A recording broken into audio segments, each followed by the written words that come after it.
Hello, welcome back for another week of Xbox Infinite. It's been a little bit of a quiet week, but an interesting week, and we have a very interesting guest for you this week. I will jump straight into intros.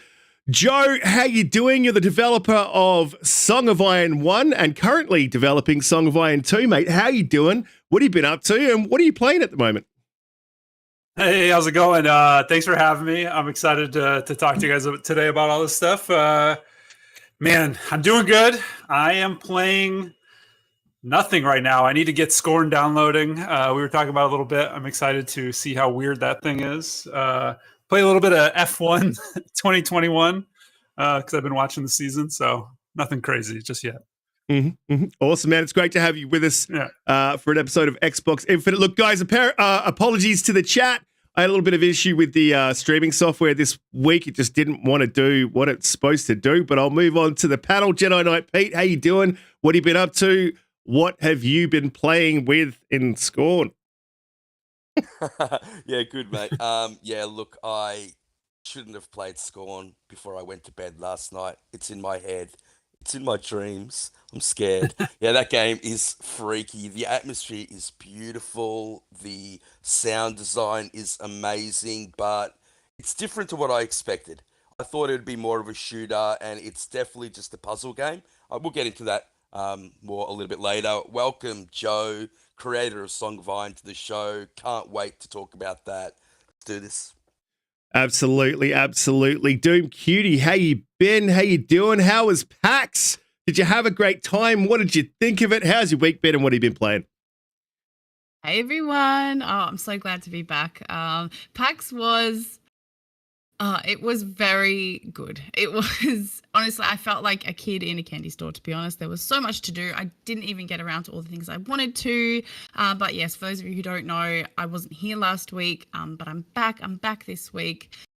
During the week when I got back, I've been playing Dakar Desert Rally and I've been reviewing that. So look out for that review this weekend. And last night I streamed Forza because they're having their 10th anniversary, which the stuff is really cool. If you've played Forza Horizon before and you love it, you will really, really enjoy this latest update.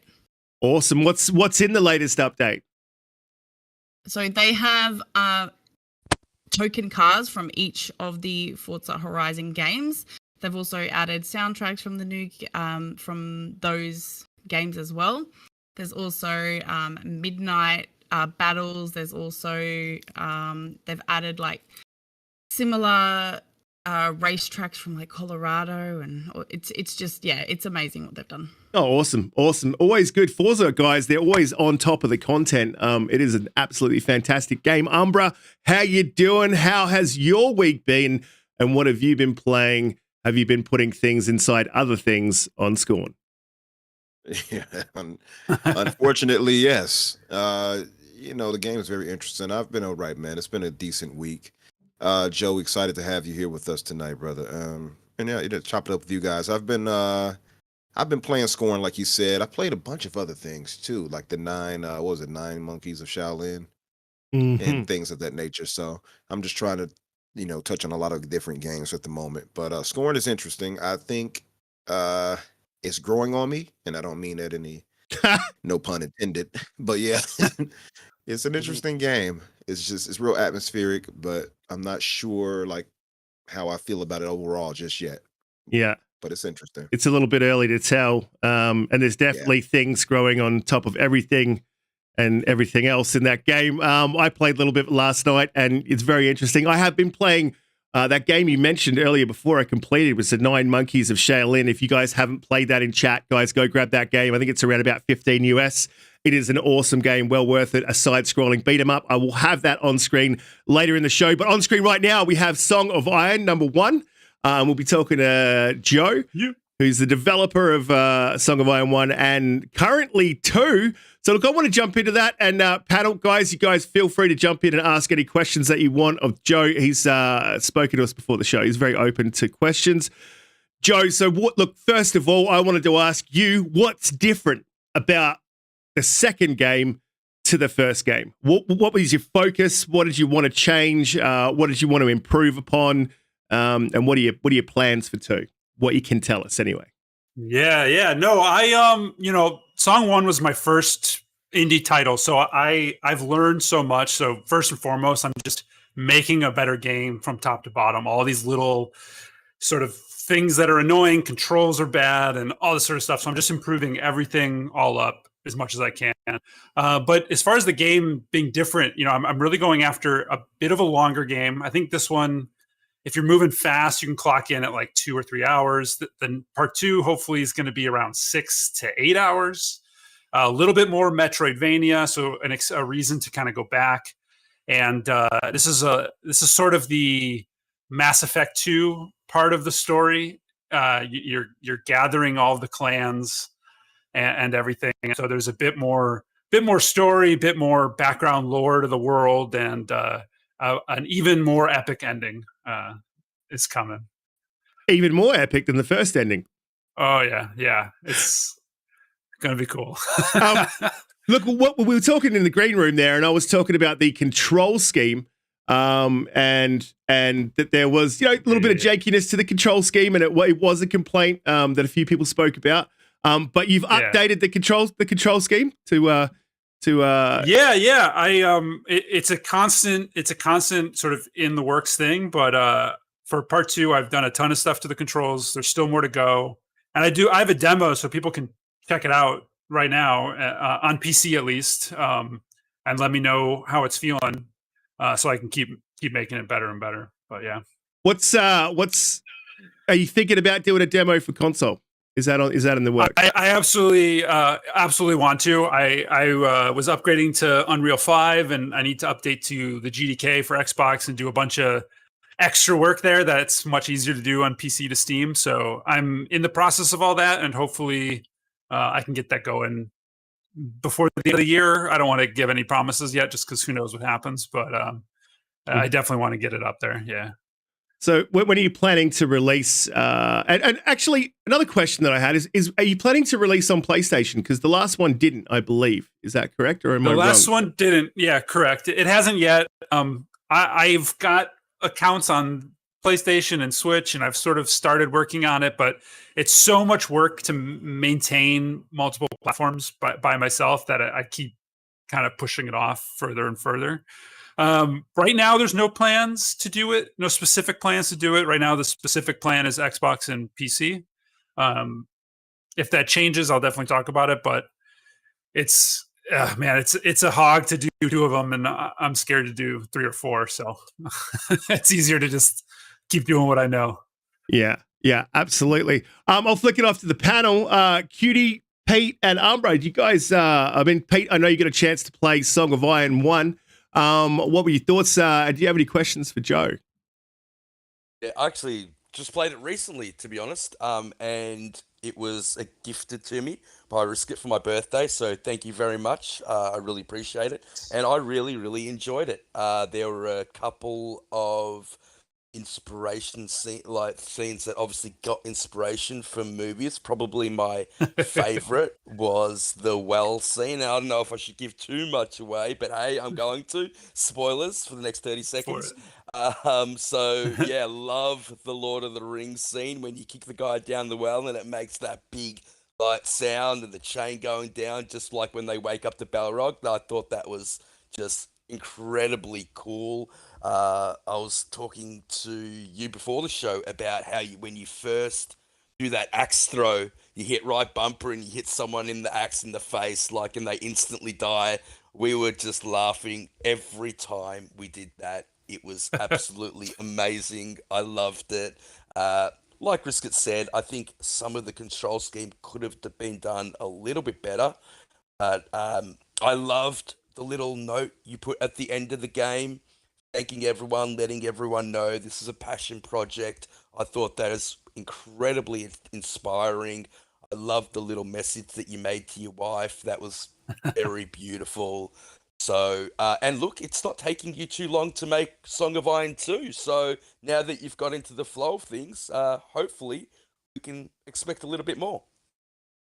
Yeah, I appreciate that a lot, especially, the comments at the end. It really is, I'm just trying to have fun and make something that people can enjoy. And it's hard to be seen that way in the gaming industry because there's just so much stuff and so much expectation. So, the more people can kind of just see it as a garage sale sort of thing to have fun with, the better, I think. And yeah. That's awesome. And speaking of that, I'm sorry, Cutie, go ahead. No, sorry. Joe, on that, I just wondered, do you, like, obviously this is a passion project. This is something that you have wanted to do for a long time. I'm sure you've had many ideas sort of, floating around your brain for many years. Do you ever feel like because you are just one person, do you ever find that you're second guessing your ideas, or you feel like you're missing something because you don't have a team of people to bounce ideas off?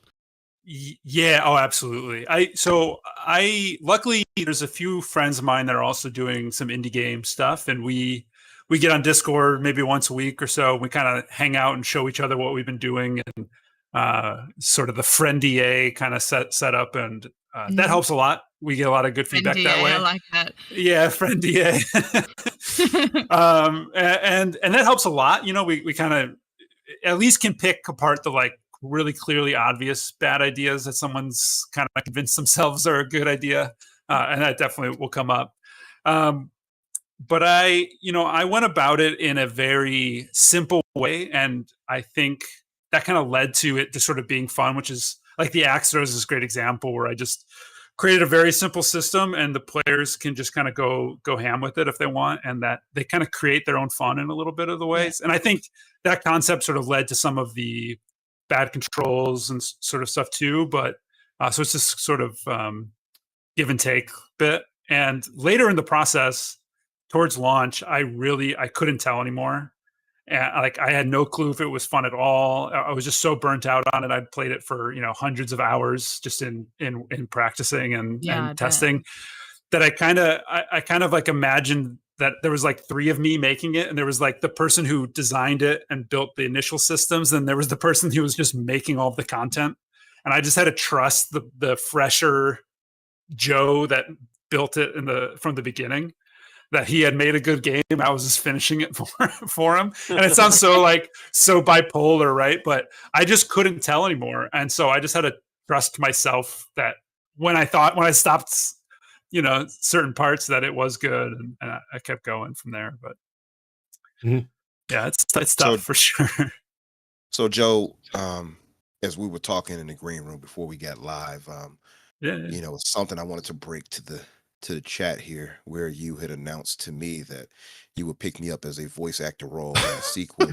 Do you want to talk about how encouraged you are that I joined your squad for this? Or no, seriously. No, but I'm announcing today that There you go. Yeah, go ahead. Let me stop. Well, it is voiced. If you guys have seen part 2 of the trailer, so I'm definitely going to be calling on the community to be part of it. They've been part of so much of it, and it'd be awesome to have you. I'm not just saying that because you cornered me, but I mean it. I mean it. Yes, massively cornered. Look, I'm just gonna throw my hat in the ring for grunting. I'm very good at grunting and groaning. So if you need a grunter, it's actually a question I wanted to ask. How difficult was it? And I think maybe Umbra was heading this way before he was throwing his hat in the ring there. How difficult was it to voice act one by yourself? Because I was listening to the grunts and the groans, knowing that was you who had to do that voice acting. Were there times where it was just extremely funny of you sitting in front of a mic, grunting and groaning backwards and forth, or was it quite a serious endeavor? No, it was very funny. I'm in a his wife to like baseball bat him in the guts, like. Yeah, right. Well, she does the female, so she was being nice. She actually killed it. She did really good her first time. I had to keep redoing mine because I was peaking it and doing terrible and stuff. But no, it was goofy because I'm like a bit hard on yourself, mate. I thought you were fantastic as well. Thank you. One guy. Yeah, no, it worked out in the end. But it was pretty funny. I'd hit record and then run around my computer into my closet where I'd put a bunch of blankets and stuff to try to deaden the sound and grunt a few times, then run back over, and it was a whole apparatus, but it was good. Yeah. So to my real question, Joe, like the first game doesn't have any real let's say character customization or leveling up. Do you think you'll be adding that for the sequel? Yeah, there's so the only thing I had was the female male characters. Definitely bringing that back. I think that was great. We'll see how much character customization there really is. I'm trying to think of it as a sort of intentional story, and sort of a character and stuff. There definitely will be more progression in the game. There's more Metroidvania stuff, so there's more go and find more upgrades and stuff. But part of what makes it possible for me to finish it by myself is to keeping those systems simple. Potentially there'll be a little bit more character visual customization, but it won't be anything crazy. Is there an upgrade tree for the actual character itself? Because you sort of had for anyone who hasn't played it in the chat, there sort of is an upgrade tree where you gain abilities throughout the game through armor pieces. So that was quite a cool little addition. So actually, just to expand upon that, will those abilities be immediately available, or will you need to go back through? And is there another upgrade system on top of that? So there will be disabled from the beginning. Basically, they're broken. All the armor's broken and stuff at the beginning of the next one. You'll play through it, and that'll kind of happen in the starting stages. And you'll start this new path. And part of what Song of Iron 2 is, and you get a little bit of it in the trailer, is that the real gods are sort of cracking through. The world is cracking a little bit, and some of the real gods are making their way through. So the powers and abilities of the first game were just bad imitations of the real god powers that you're going to be chasing after for part 2.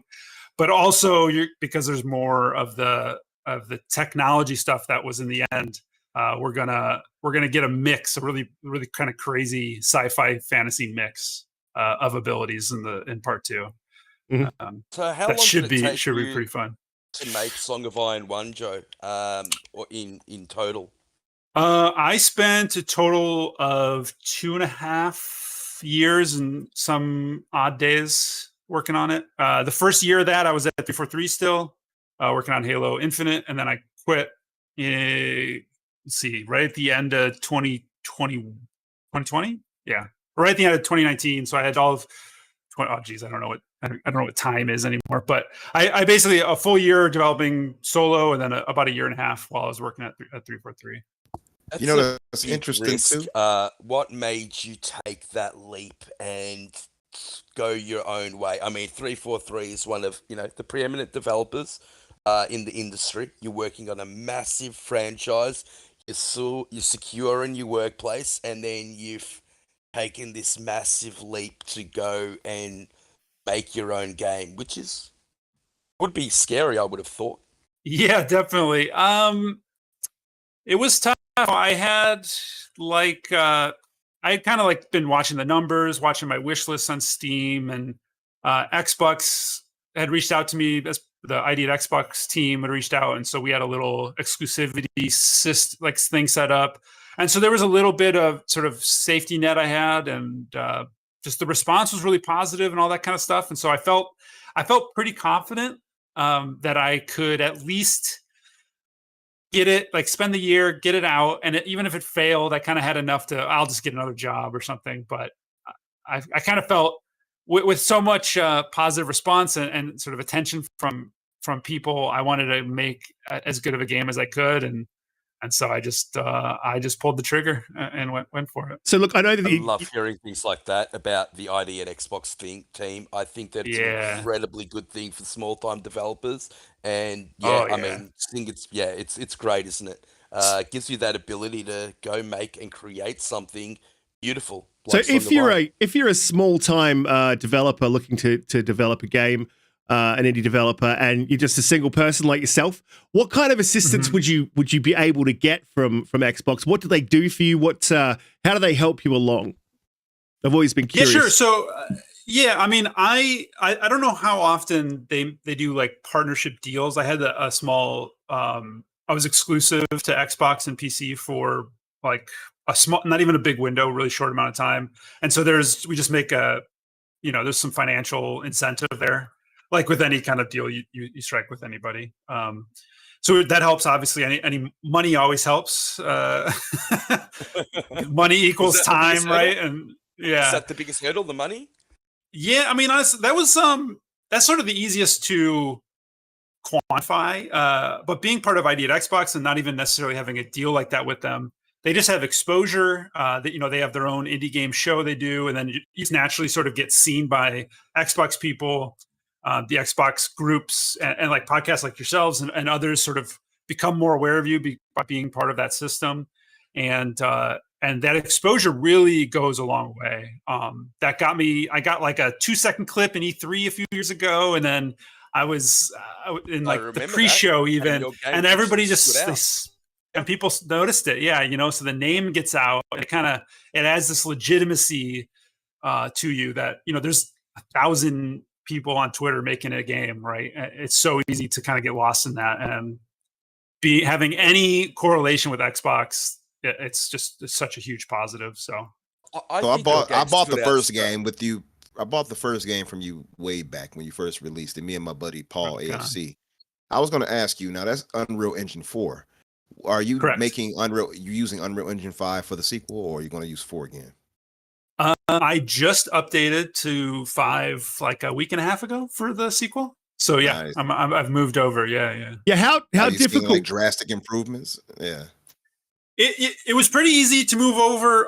My systems are pretty simple, and I was really sort of invested in Unreal systems, so I didn't have a lot to change necessarily or fix up. There's a few things here and there, and I kind of keep finding like a little minor thing every once in a while, but for the most part, it was pretty darn smooth.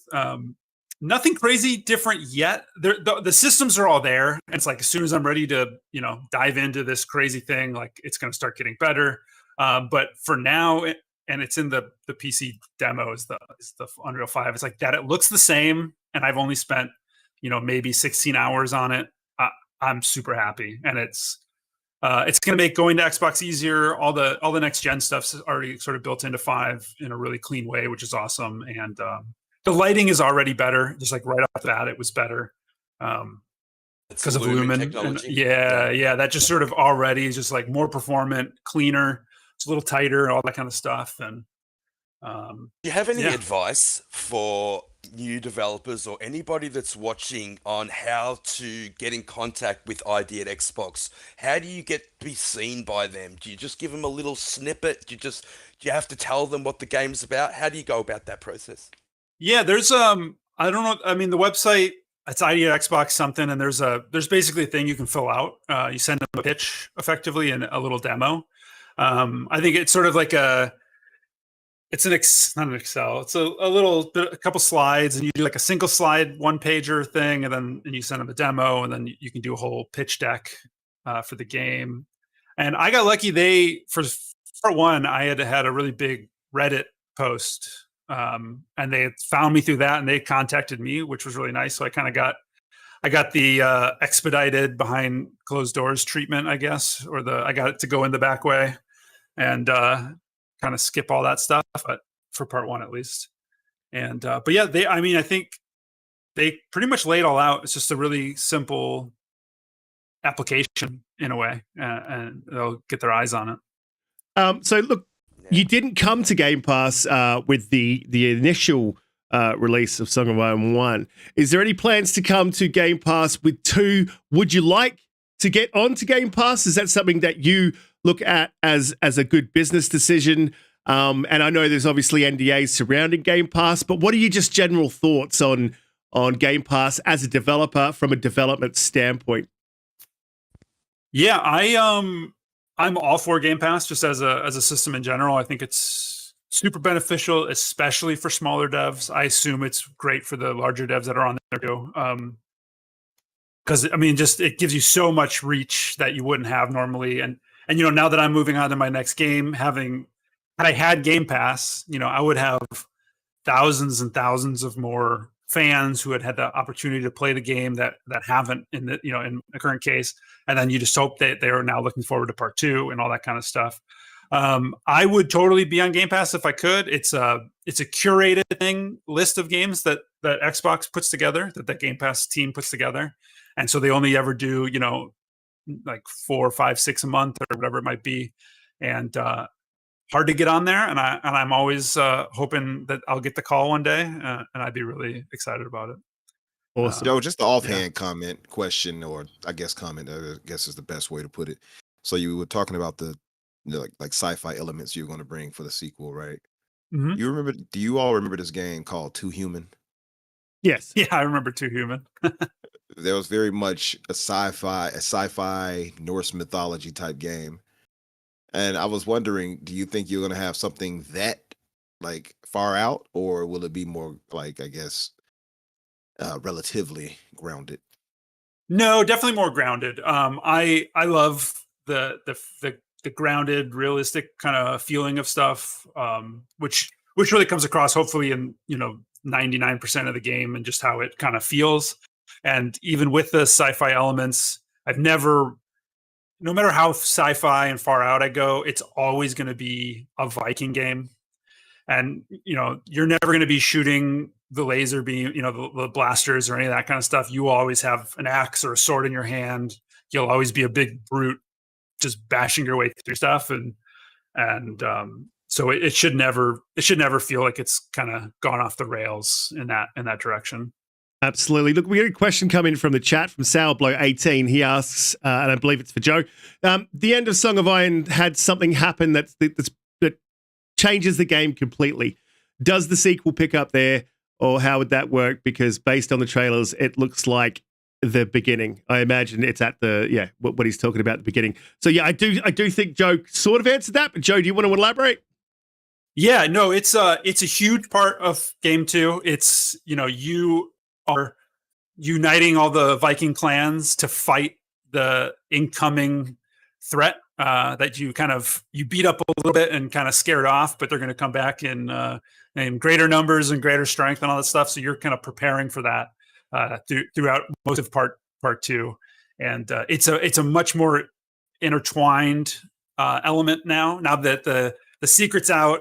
You're going to be seeing it kind of throughout part 2. Awesome. Sounds absolutely amazing. Look, we're going to jump into topics. Do you want to let the people know where they can find the game on Steam? And as well, guys, as you all probably know, just if you can head to Steam and wishlist that game, it really does help Joe out. Just let everyone know where they can find the game, when you're planning on releasing, and all the details about the game, so that they can get to it and check it out. Yeah, right now, Song of Iron 2, just under Song of Iron 2 on Steam, and you can follow me on Twitter at Song of Iron and get all sorts of updates. If you want to try the demo, you can go to the website, songofiron.com, and subscribe for it, and I'll send you a key tonight, and you can check it out, and definitely see the differences from the first one. Unknown release date. I definitely want to take my time with this one and make sure I landed all. There's so much that I learned. I gotta make sure I hit all that stuff up. Yeah, Song of Iron everywhere, and you'll find me. Absolutely, and I'll have all those links in the description. I do have all of your YouTube, Instagram, Twitter, and from there you guys can find the Steam link there. But I will link that later in the show. A little bit behind this week on that, so I did miss that. But we do have one more question before we move on to our regular topics. Thimba says, so he has a question about the difficulty of Song of Iron. Is that more of the average type of difficult, or is it more like a Souls game? What do you think the difficulty, Joe? The intention, and you guys can, you'll easier correct me if I'm wrong. It's definitely not supposed to be a Souls-like. I think there's a few times where maybe it sort of difficulty spiked a little tough, but the intent of the game was to just be a fun barroom brawl fighting game where you just kind of have a total power fantasy for the most part and smash your way through stuff and have a good time. Definitely not trying to be punishing. Perfectly. Yeah, I don't think it was punishing perfect. at all. The whole time I found it incredibly fun. I never found areas too difficult. I really enjoyed it. And look, I just went to Song of Iron on Twitter. Very easy to find. Just type in Song of Iron, hit follow. Pretty much the website and everything you can find will be from there, guys. So if you don't mind, do that now. Support Joe out. He has been supporting this community for a while. He's come on so many podcasts. We're very, very thankful to have him on. So if you could just do that little thing, that would be fantastic. Absolutely. And as I said, I will definitely link that down in the description. Guys, we have to talk about another game. And I'm going to put this topic in the show like you put things on the game. Scorn. Wow, not what I expected. It's a puzzle game, extremely disgusting looking and feeling puzzle game, very ambient. I think the meta score is in the 70s at the moment. I would say that that's fair. I don't know if I like it yet. I'm kind of at the point where it's kind of cool. The puzzles are cool. I like that. I like to kill things. And there's not enough killing of things. So it's a very interesting game. I'm going to flick to the panel and get their thoughts on what they thought of Scorn. And then I'll get Joe's thoughts on what he thinks it looks like and how he feels about playing the game. He hasn't quite played it yet. But I'm really on the fence at the moment. I will definitely continue to play it, but yeah, I just think it's a little bit slow, a little bit methodical, a little bit puzzle centric. I like the puzzles. I would just like something in between. I like how it doesn't hold your hand. There's definitely no hand holding. You can spend an hour walking around trying to find what it is that you're supposed to be doing. I do like that about a game. But yeah, I just need a little bit more action. So look, Umbra, what were your thoughts on Scorn? Well, I'm still in the process of it, but I will say I think the score is probably a fair score. It's at 71, I believe, right now for PC and like Xbox. Or I think it's like 70 on Xbox, whatever. Mhm. I think that's fair. I'm not wowed or blown away. I do think it's really atmospheric, so I give them credit there as far as that go, and the sounds are really good especially if you put on your headphones. I have my Steel Series 9Xs on, and the quality there with the bass and all that is really, really engrossing when it comes to that part, and it's creepy. I wouldn't call it a scary game. It's just creepy. And it's got the old H.R. Geiger art style going. It's very aliens feeling and such. And you got the old I'm going to call it the P gun. I'm going to keep it PG. So it's a lot of stuff like that is implied, I guess disgusting sexuality in it. It's interesting. I will say, if you all haven't tried it, don't just go by like, it's not that good or whatever by people saying it. Just give it a try. It's very puzzle centric. Very puzzle centric. You're going to walk around a lot. You're going to be confused a lot. One thing I will say is if you're like me, where you like more varied worlds and areas to play in, unfortunately, you're not going to see a lot of that here. A lot of it is just kind of dreary all over. There is no reprieve from that. It's just dreary all over. But it is interesting. And I think, us being in October and Halloween and everything like that, it fits. So give it a try and see how you guys like it. Just know that it's puzzles. It's very heavy on the puzzles, and yeah, you're gonna have to have some patience. I will say that, and try to play it alone. Don't do it in a party like we attempted to earlier, because you won't really get through things too well, and you'll lose out on the experience of kind of hearing things the way it's intended and such like that to really draw you into the game. Pete, what were your thoughts on Scorn? Playing it quite a bit. I was enjoying it, although I did find it difficult. Now, I was in a pretty big party last night, and a lot of people were talking, and the puzzles are difficult. It actually took me 2 hours to get through that opening puzzle, because there is definitely no hand-holding in this game. And unfortunately, with current games, you kind of get used to that hand-holding feeling, that Ubisoft direct you to every quest feeling. And so it takes a little bit of time to get over that. Once you do, but it does start to flow a little bit better. You definitely have to think outside of the box for a lot of these puzzles. I do like that. But what I love the most about this game is the atmosphere that it creates. That it is, you have entered the mind of HR Geiger, and also Zav. I'm going to butcher this name. Zavlor Bakinski. I apologize if I didn't say that correctly. I'm sure he's listening. So, it's incredibly strange. It's incredibly weird. It's incredibly sexual in nature. You can just see it all over the art style. But I love that about it. I love how atmospheric the world is. I love the attention to detail. The sound design is incredibly creepy. The parts of gore are incredibly gory. I love all that. I just think that when the game was marketed, they marketed it a lot more as a shooter. Yeah. And I was talking to Steph about this last night. Mhm. I think that was the main problem we had with the game.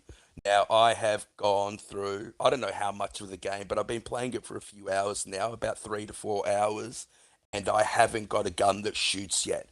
I have got the PP gun, that is more like of a melee weapon, but I haven't actually got a gun that I can fire yet. So that's one thing I would have thought could have been done better on the marketing side. In terms of a score, I don't like to score games, but I think Umbra's right. It's about right. Yeah, look, I 110% agree with it. And I agree with your take on that. Yeah, it was really marketed. And I think that's a lot of people have a problem with it from that perspective, is it looked like it would be more of a shooter. We always knew it was going to be slow and methodical, but you thought you'd have a gun within the first hour, like, come on, minimum. And you'd be, at least shooting the occasional thing whilst doing puzzles.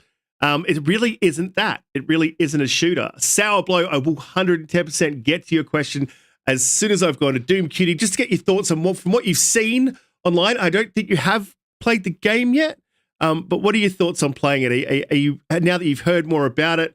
I know you're not into that horror genre, but now that you've heard some more about it, knowing it's more methodical, are you thinking you might give it a go?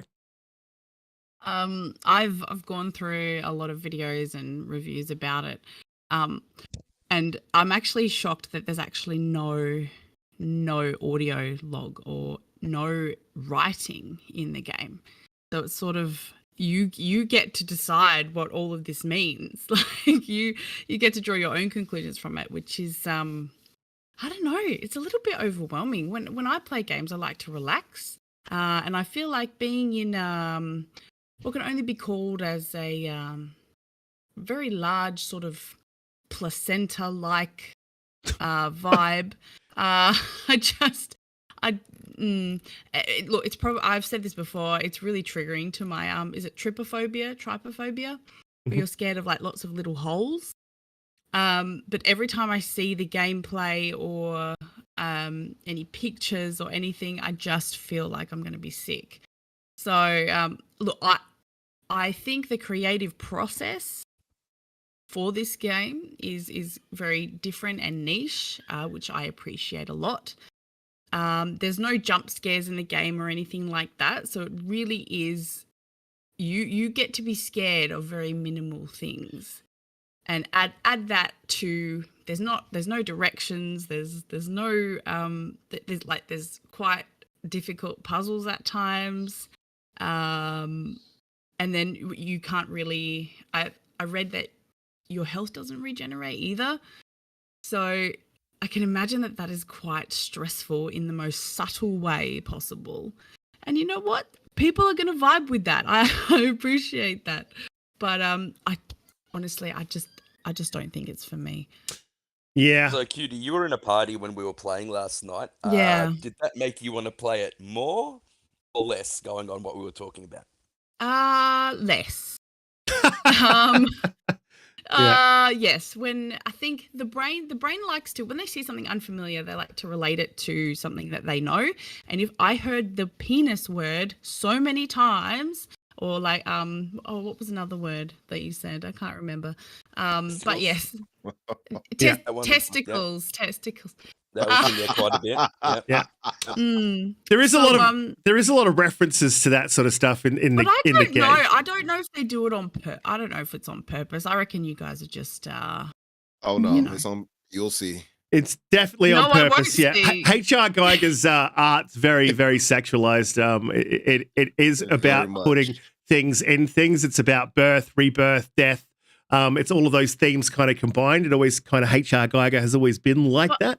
So I keep hearing people saying, oh, they wish that it was a shooter, or they thought it was going to be a shooter. When I watched the trailer, I didn't think it was going to be a shooter at all. You moved so slow through that game. Mm-hmm. Mm-hmm. Yeah, but just more combat. There's really no combat. I played about an hour and a half last night and did not like run into one enemy. So very interesting kind of game, and it is very niche. Joe, what are your thoughts from what you've seen and what you've been hearing in the community? And then I'll jump onto that question that Sourblow did ask. No, I think I was putting it similar to where it sounds like all of you had it, which was a bit more of a shooter. I guess I kept thinking it would be more like Alien Isolation or something. It's definitely like a horror, slow-paced, creepy, but still sort of fundamentally a combat game, and it sounds like it's not. I'm still interested in it. I always enjoy when people try something different, and even if it's weird and maybe it doesn't really work in this case for everybody, there's still probably something really great there. And so I love checking stuff like that out and learning from it for myself. But yeah, the marketing thing, definitely, I think you guys are on the nail there. That's always a doomed proposition, right? If you sell it the wrong way, it doesn't matter how good of a game it is. If people are coming in thinking it's something else, it's going to hurt. Yeah, absolutely. Yeah, people do have expectations that if you don't meet them the way you market them, yeah, it's always a little bit difficult to come back from that. You want to stick that landing whenever you release a game, and that's something you know a lot about, Joe. And if you don't stick the landing, it can be a little bit difficult to come back from that. Game Pass can save you. It is the savior of all. Just kidding. Look, I'll move to I was going to say that, Riskit. I don't think any of us would have tried this game out if it wasn't on Game Pass. I couldn't see myself buying this game. Yeah. Guys, it's on Game Pass. It's, you can cloud play it, I'm pretty sure. Umbra, I'm pretty sure you were cloud playing it last night, mate. I did. Yeah. So look, just give it a go. It might not be for you, but you could find something beautiful there. Like I said, the atmosphere is fantastic. And like Joe was saying, these guys have tried something new. That is incredibly rare these days. Everything is such a copy and paste that I definitely recommend trying it out. Yeah, I find it a little bit disturbing that you said you might find something beautiful, but we'll move on to that question. Sourblow asks, he heard you talk about your dream game. Is it your next project after Song of Iron 2, or do you feel you would need more experience? What do you plan to bring that's different from other games? Good question, Sourblow. Yeah, it's a great question. So I've talked about it a little bit. Basically, it's this sort of open world, Ghibli-styled something. I think those movies, they just have the best worlds in them. There's constantly these beautiful, well-developed, even if they're barely spoken about, kind of universes. And I've built it like twice already, and I just haven't been maybe ready for such a big game yet, or quite had the networking multiplayer skills I needed. But the most recent time between Song 1 and 2, I built another little demo of it. And it was a fully multiplayer kind of, I used some of the Battlegrounds stuff just to make it playable quickly, like as a kind of the blue circle kind of thing. But long term, it'll be more DayZ-like, but in a Ghibli kind of world. And maybe that comes after part 2. Maybe I'll be ready for something that crazy. I definitely am ready to try some new stuff after I finish Song 2.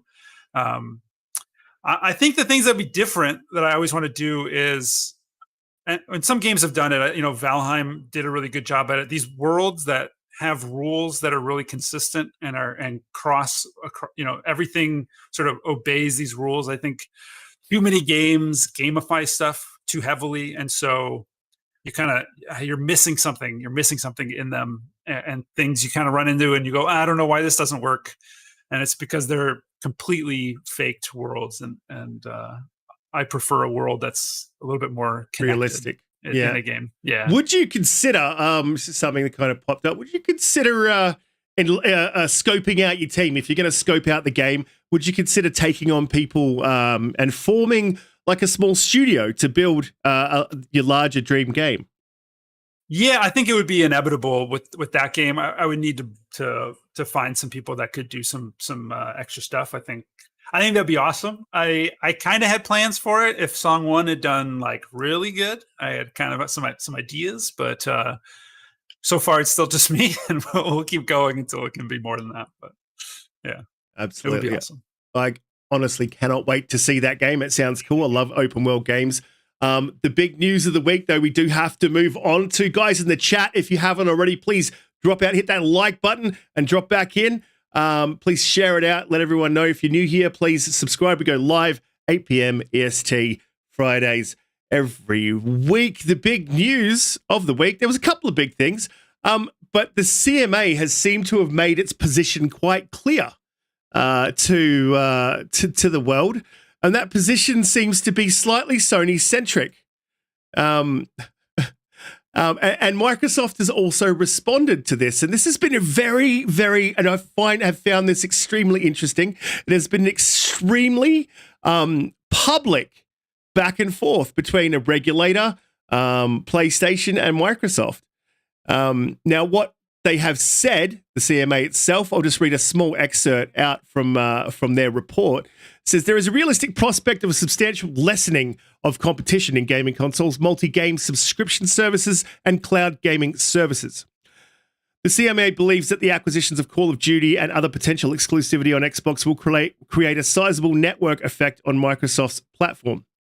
The CMA is concerned that having full control over this powerful catalog, especially in light of Microsoft's already strong position in gaming consoles, operating systems, and cloud infrastructure.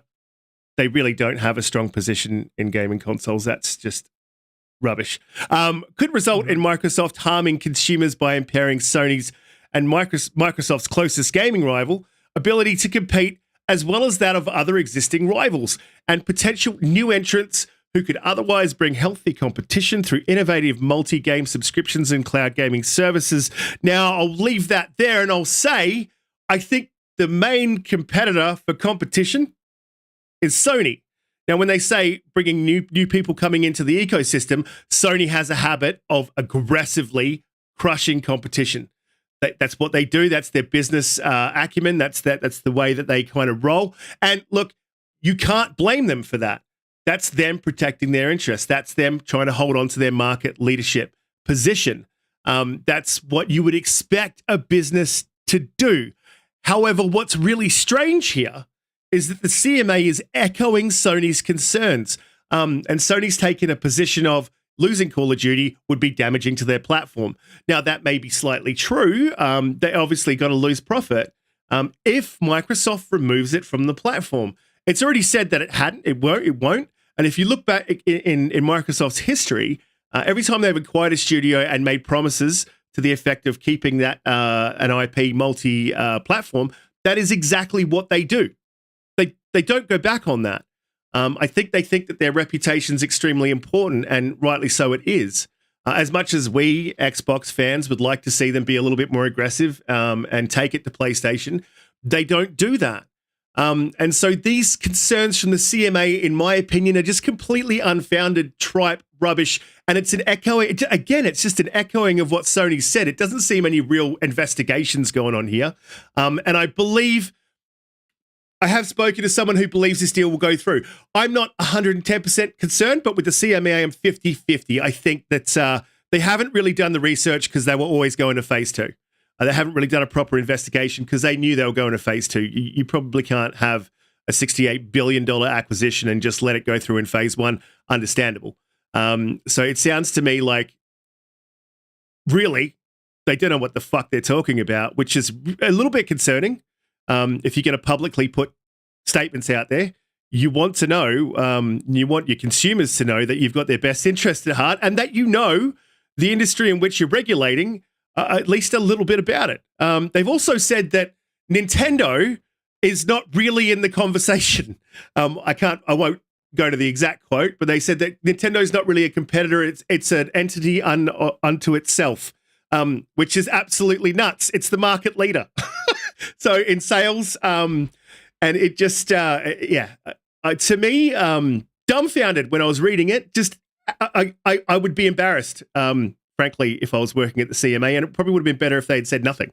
So look, I'm going to go to Umbra on this one, and what are your thoughts on what the CMA's come out with, and their take on moving in to phase 2? And I will find the response from Microsoft and read that out after I've gotten you guys' take on what you think the CMA is saying. Well, I think it's a joke. I mean, we've spoken on this before, but it's very clear that they have a bias toward against Microsoft and for Sony. And a lot of things that they're saying sounds very Sony inspired, as if they have somebody on the team there or something like that. It's just very weird. Um, it's interesting too because we had a few people talk on it on Twitter earlier, and Tom Warren spoke on it, and he laughed at the prospect of what they had wrote, basically saying that the CMA says that Microsoft's first party titles are not available on any multi game subscription service other than Game Pass. And he had to point out there are a lot of games, Bethesda games on PlayStation Plus right now. So and then you had a few people try to come in and like the fraud take him tried to jump on and oh come on Tom, and he got ratioed into oblivion, as I tweeted out by Rand and other people. Yeah, I saw But that. yeah, the thing is, it's weird about it is this team is supposed to be the research team that's supposed to gather all of this information, and I know the second round are different regulators that are going to oversee things. But if this first team was this biased in what they have been reporting and such like that, and they don't even have the proper information to say what they're saying, it doesn't lead to much confidence in the CMA for me. Uh, and again, I lean to what we saw with Brazil with their regulators and what they said, and they were right. They were absolutely correct. No matter which way or side you are on this thing, um, the Brazilian regulators hit it on the head. It's not their job to defend a corporation. It's for them to protect the consumer. And this acquisition is not threatening any consumers in any negative way. You get these games that come through Game Pass. It's much more consumer friendly versus paying 70 and etc. for these games. And you get collections of these. I don't see how it's a negative, and I've yet to see them point out how it's a negative to consumers. They have not provided that one time. Not one time have I seen them give a valid argument for that. Only that, oh, it could hurt Sony. That's it. But that's not actually a good defense. That's not actually something legit that they can actually use. So I just think that they continue to show that they look funny. They come off weird, in my opinion. And Yeah, into look, I silence. I think that the initial phase of what the CMA did really has no bearing on anything. Simple fact of the matter is the people that are on the initial phase of the acquisition really have no idea about any of how that particular business works. And this is that isn't specific to just gaming, but it's any of them.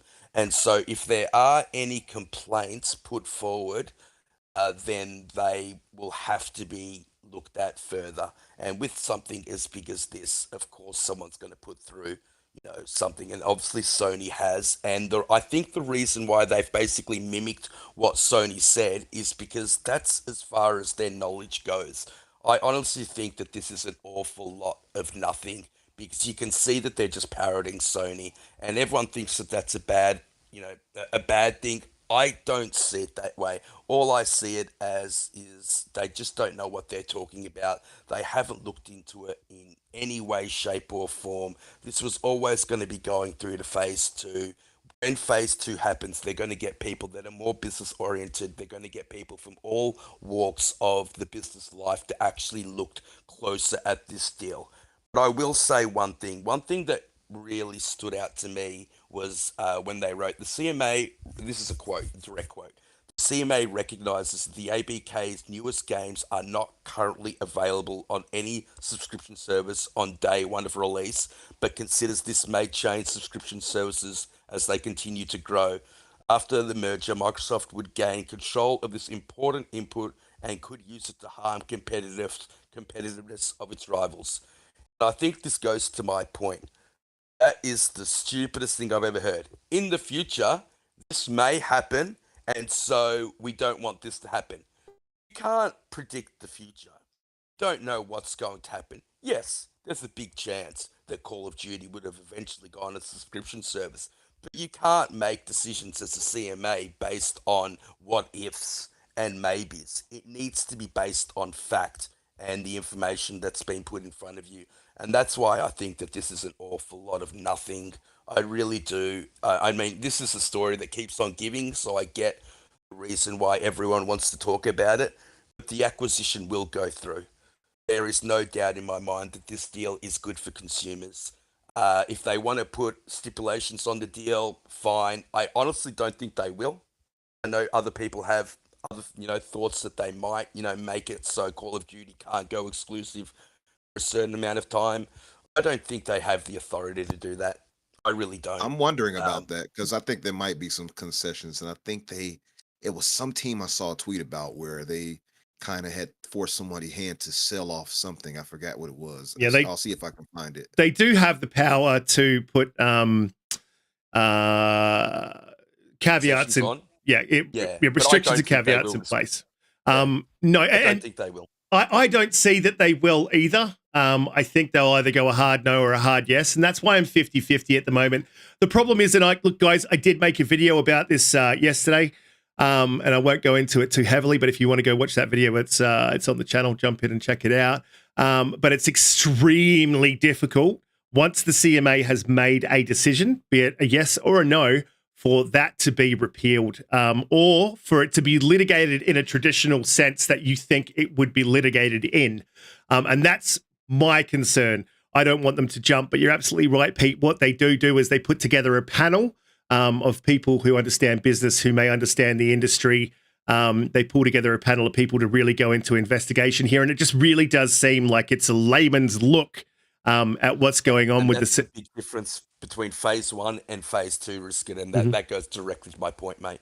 Yeah, exactly. And I think once they get some people who have some knowledge about the gaming industry on the CMA's panel for this investigation of phase 2, it'll be quite clear that there's no non-compete issues here. And I'll just add that the ACCC itself, which is the Australians Regulated Board, just the other day went to phase 2 as well. They are not as public with citing the reasons that they went, and they weren't they didn't go into much detail about why they went to phase 2. I just think that every regulator across the world is going to go to phase 2. Cutie, I'm going to go to you on this and just ask, what do you think the CMA's next move is going to be? Do you think that it's very likely that they're going to approve, disapprove? What do you think of their reasonings for going to phase 2? And I will jump to Joe after this, and I'm just quickly go through after I speak to Joe what Microsoft had to say about the CMA's reasonings. Cutie. Jason Max in the chat actually brings up a great point. It's like, I want CMA to explain what they think competition is, because they keep talking about it and it really doesn't make any sense, because they're coming up with reasons why the competition would be unfair. And it just, what does that mean? What does that even mean? It's just, I'm just over it. I'm honestly over it. I think they're going to keep going. I think there's going to be more problems. There's going to be more things that are going to come up, and they're going to find reasons to extend this deal, extend the length of time that this deal is taking to close. Mm-hmm. And it's and I agree with all of you when you say there are people that are making decisions about these deals. They're businessmen. They're not invested in gaming or anything like that. They're interested in numbers. And we all know that Sony likes money.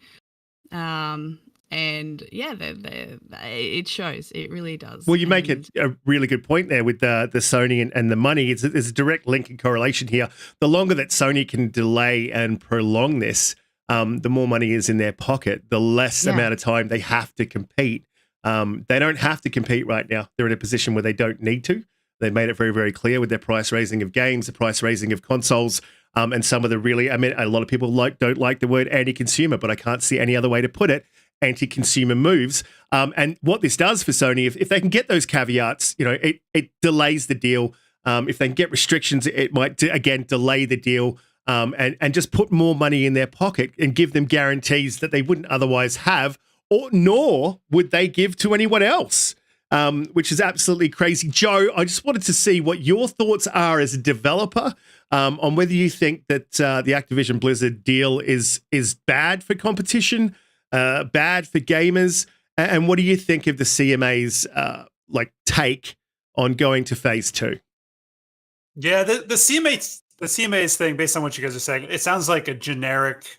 We're not sure this looks bad, but we don't know anything about it, so we're moving it to this generic phase 2 where experts will come in.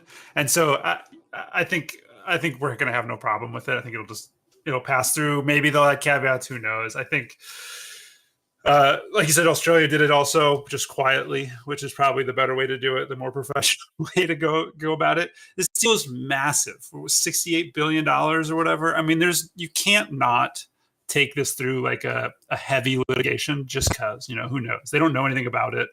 They're obviously not in the gaming space. And so it's the right thing for them to do, for the consumer to pass it to experts.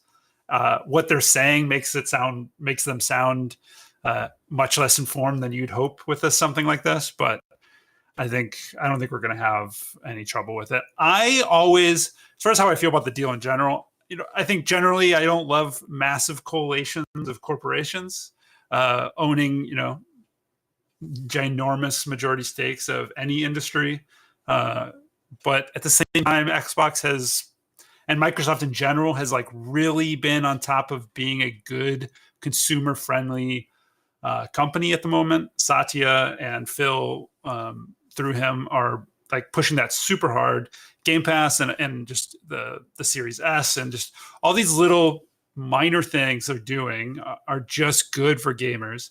And I think Sony's kind of doing their best to maintain what share they have, right? I mean, it's in their best interest to fight forever on this, but I think, if it becomes a fight between them and Microsoft, they're going to look pretty foolish and pretty money hungry compared to Microsoft in most cases. Yeah, I think that's really well said, Joe.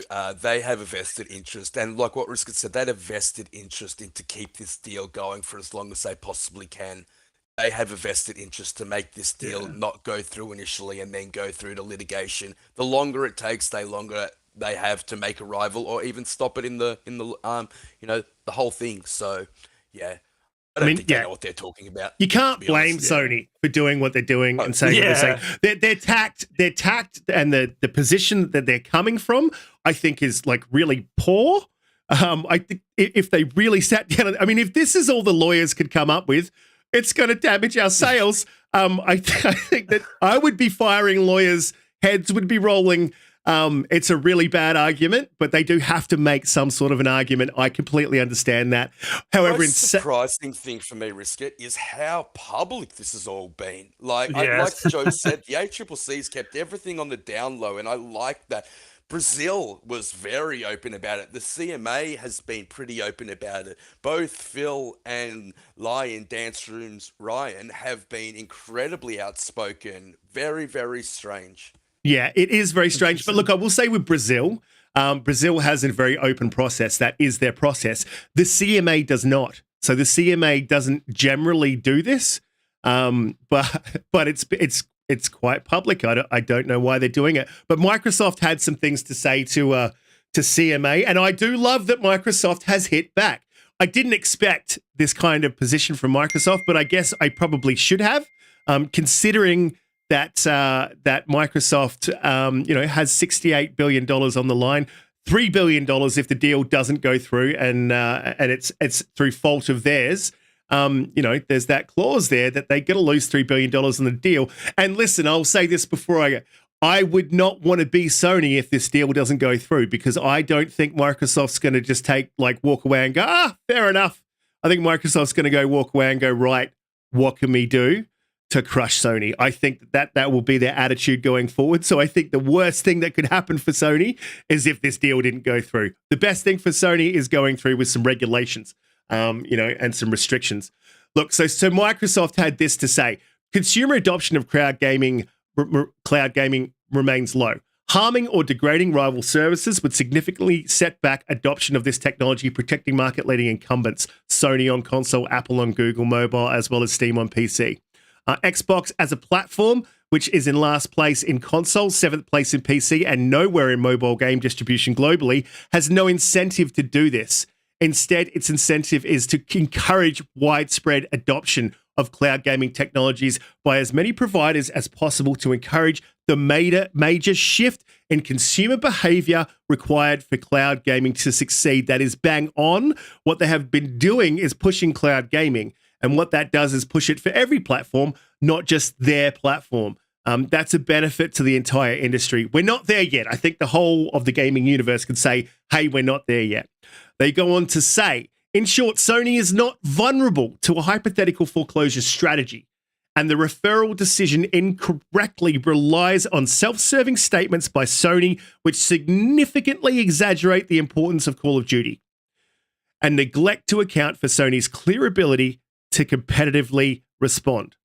While Sony may not welcome increased competition, it has the ability to adapt and compete. Gamers will ultimately benefit from this increased competition and choice.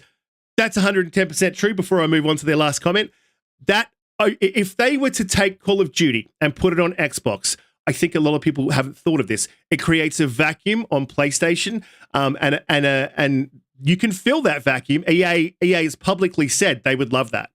They would love the opportunity to compete with Call of Duty on an opposing platform.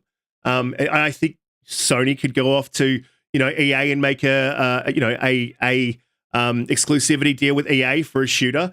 They've got 12 games as a service games in the pipeline. One of them's going to hit harder if you can't get Call of Duty on PlayStation. It's kind of they're protecting cannibalization. But however, as Microsoft has said, they're not going to remove Call of Duty from that platform, and I believe them in the entirety. I don't think it'll just be Warzone. I think it will be the entire of Call of Duty. I don't think they're looking at any time soon moving it off, maybe in the very distant future. But Microsoft went on to say, should any consumers decide to switch from a gaming platform, does that not give them a choice as to how to pay for new games, PlayStation to one that does, Xbox?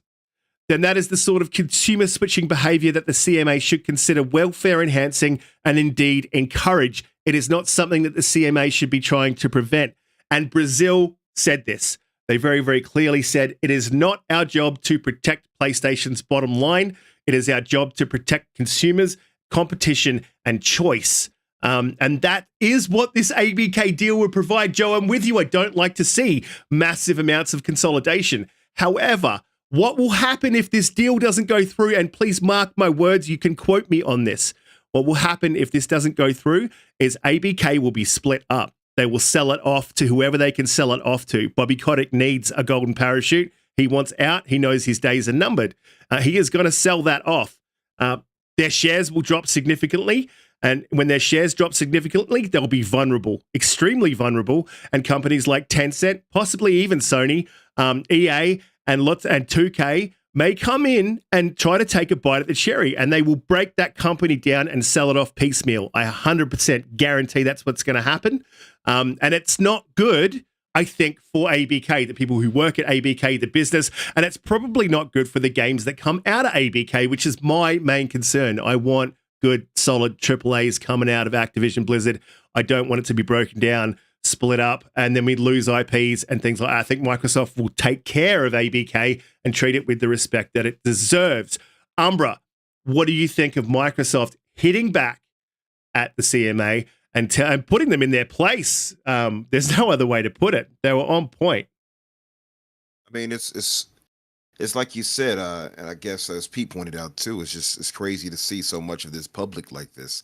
Even if you go by what Brazil put out or any of the regulators, it's pretty crazy to see that little kumbaya period of, oh yay Sony or yay Microsoft, and we're secretly really cool. It's just the fanboys who are warring. All of that is over. It's pretty clear now that you can see that there is bad blood. There is no friendly, oh, we're just nice and good. No, it's business at the end of the day. And so it's good to see Microsoft stop the whole, we're the good guys, we're the good multi-trillion dollar company. No, we've been talking about that for a while. Stop the whole kumbaya, nice. No, you're not nice. You're a multi-trillion dollar company. You didn't get there by being nice. Say what you have to say. Say it with your chest. And that's what they're doing here. And I think many of us appreciate that. Just say what it is. It's like you said, Sony is going to come and say what they have to say. They have to try to defend their bottom line. I get that. But as a consumer, I'm always going to go off the thought of what matters to me at the end of the day. I couldn't care less about Sony and their bottom line or what affects them. So people will be like, well, I get Sony has to do that. Yay, that nice. That's good. And I get why Microsoft is doing what they're doing. And as a supporter of that and as a subscriber of Game Pass, I'm always going to be on their side when it comes to them in acquisitions. I don't care what anybody says about it. You're not going to morally shame me into any way, seeing it any different. If Sony had a comparable service and they did the same, I will be championing them on too if they put their games day and date like Microsoft is doing. So for me, it is refreshing to see Microsoft, at least their lawyers, bear their fangs as they have been doing. And I like that, and I hope they continue on with that going forward. And some people were like, I don't think Microsoft was wise to say this to the CMA, so public. These lawyers know what they're doing. These are lawyers of a multi-trillion-dollar company. They weren't just thrown in there. They know exactly what they're doing. They know exactly what they're saying, and they know what they can and cannot challenge to get things to go their way. So I'm not too worried about it. It's like Pete said, I think there will be concessions, possibly, but at the end of the day, I think it will go through, and I'm grateful to see them actually putting that little kumbaya fake attempt that nobody actually believed aside for once. Absolutely. Pete, what did you think of Microsoft hitting back? It's good to see, from my personal perspective, Microsoft actually taking a shot. I really didn't think they would. I didn't think they would get aggressive with it, but they have. And it's great to see, because I'm honestly tired of seeing Sony, trample on developers, with cross-play taxes, and, trample on gamers with price rises and thumb their nose at Microsoft. But I think they've awoken the beast, Pete. Yeah, it's crazy how public this is. I really didn't think this was going to happen, especially with deals like this. You want it to kind of go under the radar. This has played very much in the public eye, and it just shows you that these regulators are paying, I think, too much attention to the public perception, and that worries me. It should come down to whether or not this deal is good for the consumer. That's it. That's their job. That's their directive. That's what the government has given them authority over, to make sure that the consumers don't get screwed over if this deal goes through. And every way I look at it, I can't see how the consumer gets screwed over. I see that all it does is it's creating competition. The CMA is the UK based one, and in the UK, I believe it's an 80-20 split in favor of Sony. What did Satya Nadella say? I mean, I love this line. It sort of reminds me of like 300. If you want competition, let us have competition. This is competition. This is Microsoft dropping the hammer down. This is them saying we are all in gaming. $68 billion is one of the biggest acquisitions in the entertainment industry, full stop, let alone gaming. I love that Microsoft is playing hardball, because they were forced to. They were forced to come out and defend some of what these regulators are saying. The fact that they're parroting Sony is incredibly frustrating. If they just kept quiet, stayed out of the public eye, Microsoft wouldn't have had to have come out and said anything. But the fact is, I think that their hand was forced. I love it. I think it's great.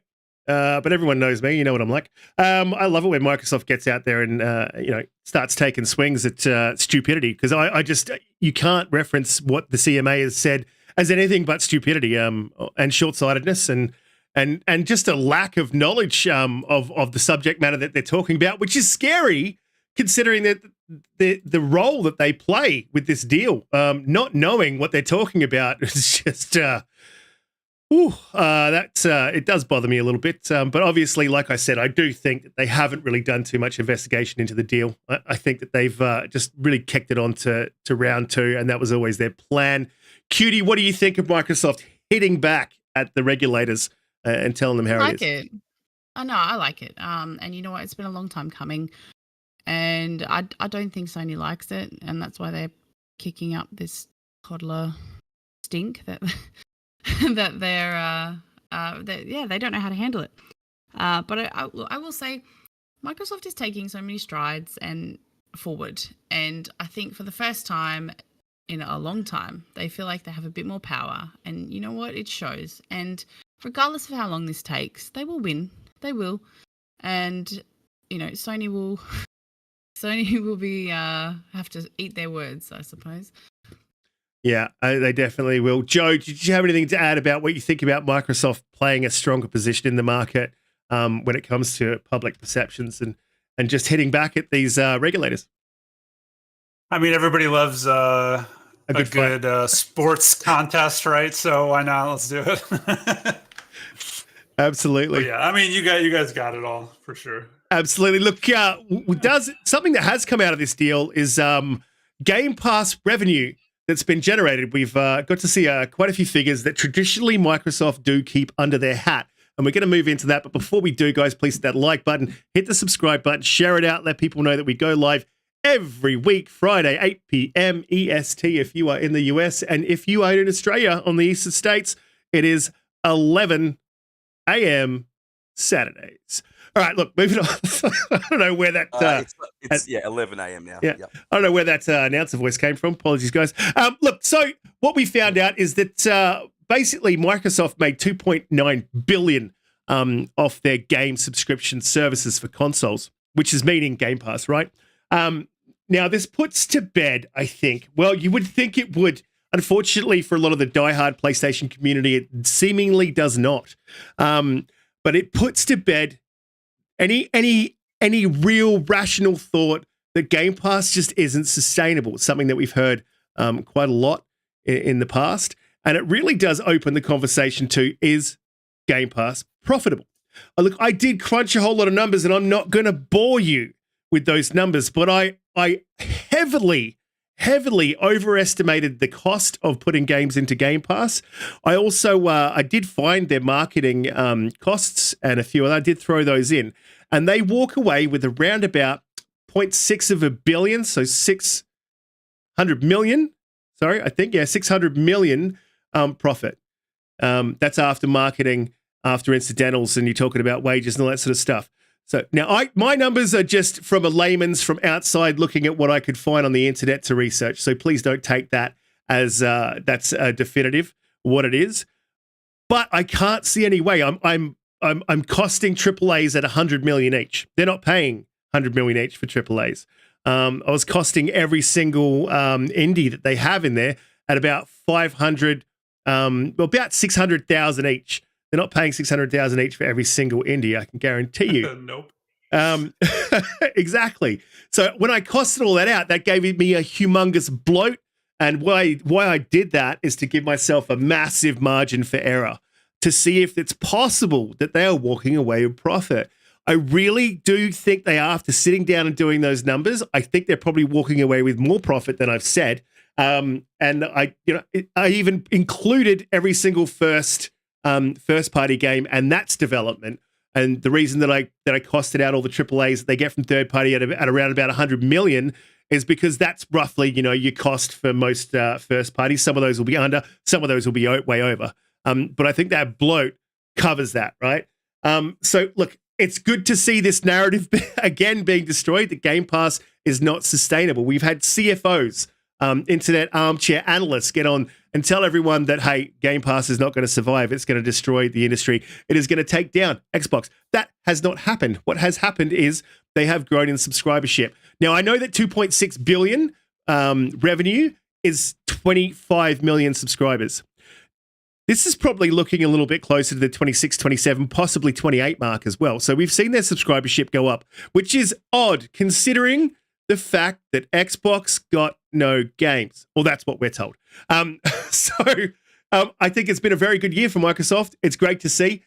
Pete, what did you think of the profit? Do you think that they're sustainable? And do you think it's actually happening? Do you think they're profiting off Game Pass? Yes, I don't know if they're profiting to right now. I don't know. I think what they're doing is more really spending big at the moment to make Game Pass as attractive as it possibly can. Now, I think what everyone fails to realize or just forgets is how young Game Pass is. It was launched just 5 years ago on the 28th of February 2017, they announced the formation of Game Pass, and it really did shake up the industry. And I think EA had EA Play at that stage, and I think Ubisoft might have even had their subscription service as well. But it was the first time that a hardware developer that actually owned a box had a subscription service. So it did change up the industry. So really, it's very, very young. And then a little bit more than a year later, I think Sea of Thieves went into Game Pass and they announced that all first-party titles would go day and date into Game Pass. I think that was around March of 2018, so a little bit over a year later. That sent shockwaves through the entire industry. That was an absolutely massive change and has really propelled Game Pass to another level, a level that we haven't seen before, and why it gets so much praise. So every first party game that Microsoft make go day and date into the service. That just the significance of that cannot be underplayed. And not only that, we're getting these third party deals as well. Things like Outsiders, which is I would consider a AAA game, going day and date into the service as well. Incredibly fantastic service. I absolutely adore it. I really do. So it is very young, and in being in its infancy, be making 18% of the overall profit that Microsoft makes of its games and services is incredibly good. It's just fantastic to be so young and to be doing so well. And I only think that it's going to get better from here. I think the reason why we're getting the Activision acquisition is because of these numbers. I don't think that Microsoft would have basically spent $70 billion if they didn't think that they had something special here. I think what a lot of people have been saying is you only get one chance to be that Netflix. And right now, Microsoft is in the absolute pole position to be the Netflix of gaming. They can change the industry. They can maybe create an insurmountable lead, which is why they're putting so much time and effort and money into it. And whether or not it's profitable now, I don't think really matters, to be honest. Because if they do become the Netflix of gaming, it's going to take their competition a long, long time to be able to gather that lead and with their own services. So that's the way I look at it. Yeah, I think for me, it's impressive. I try not to ever get into the whole thing of what these companies make. But it's always interesting to see that Microsoft is, like you pointed out, he put so much invested into it as far as things go with the whole.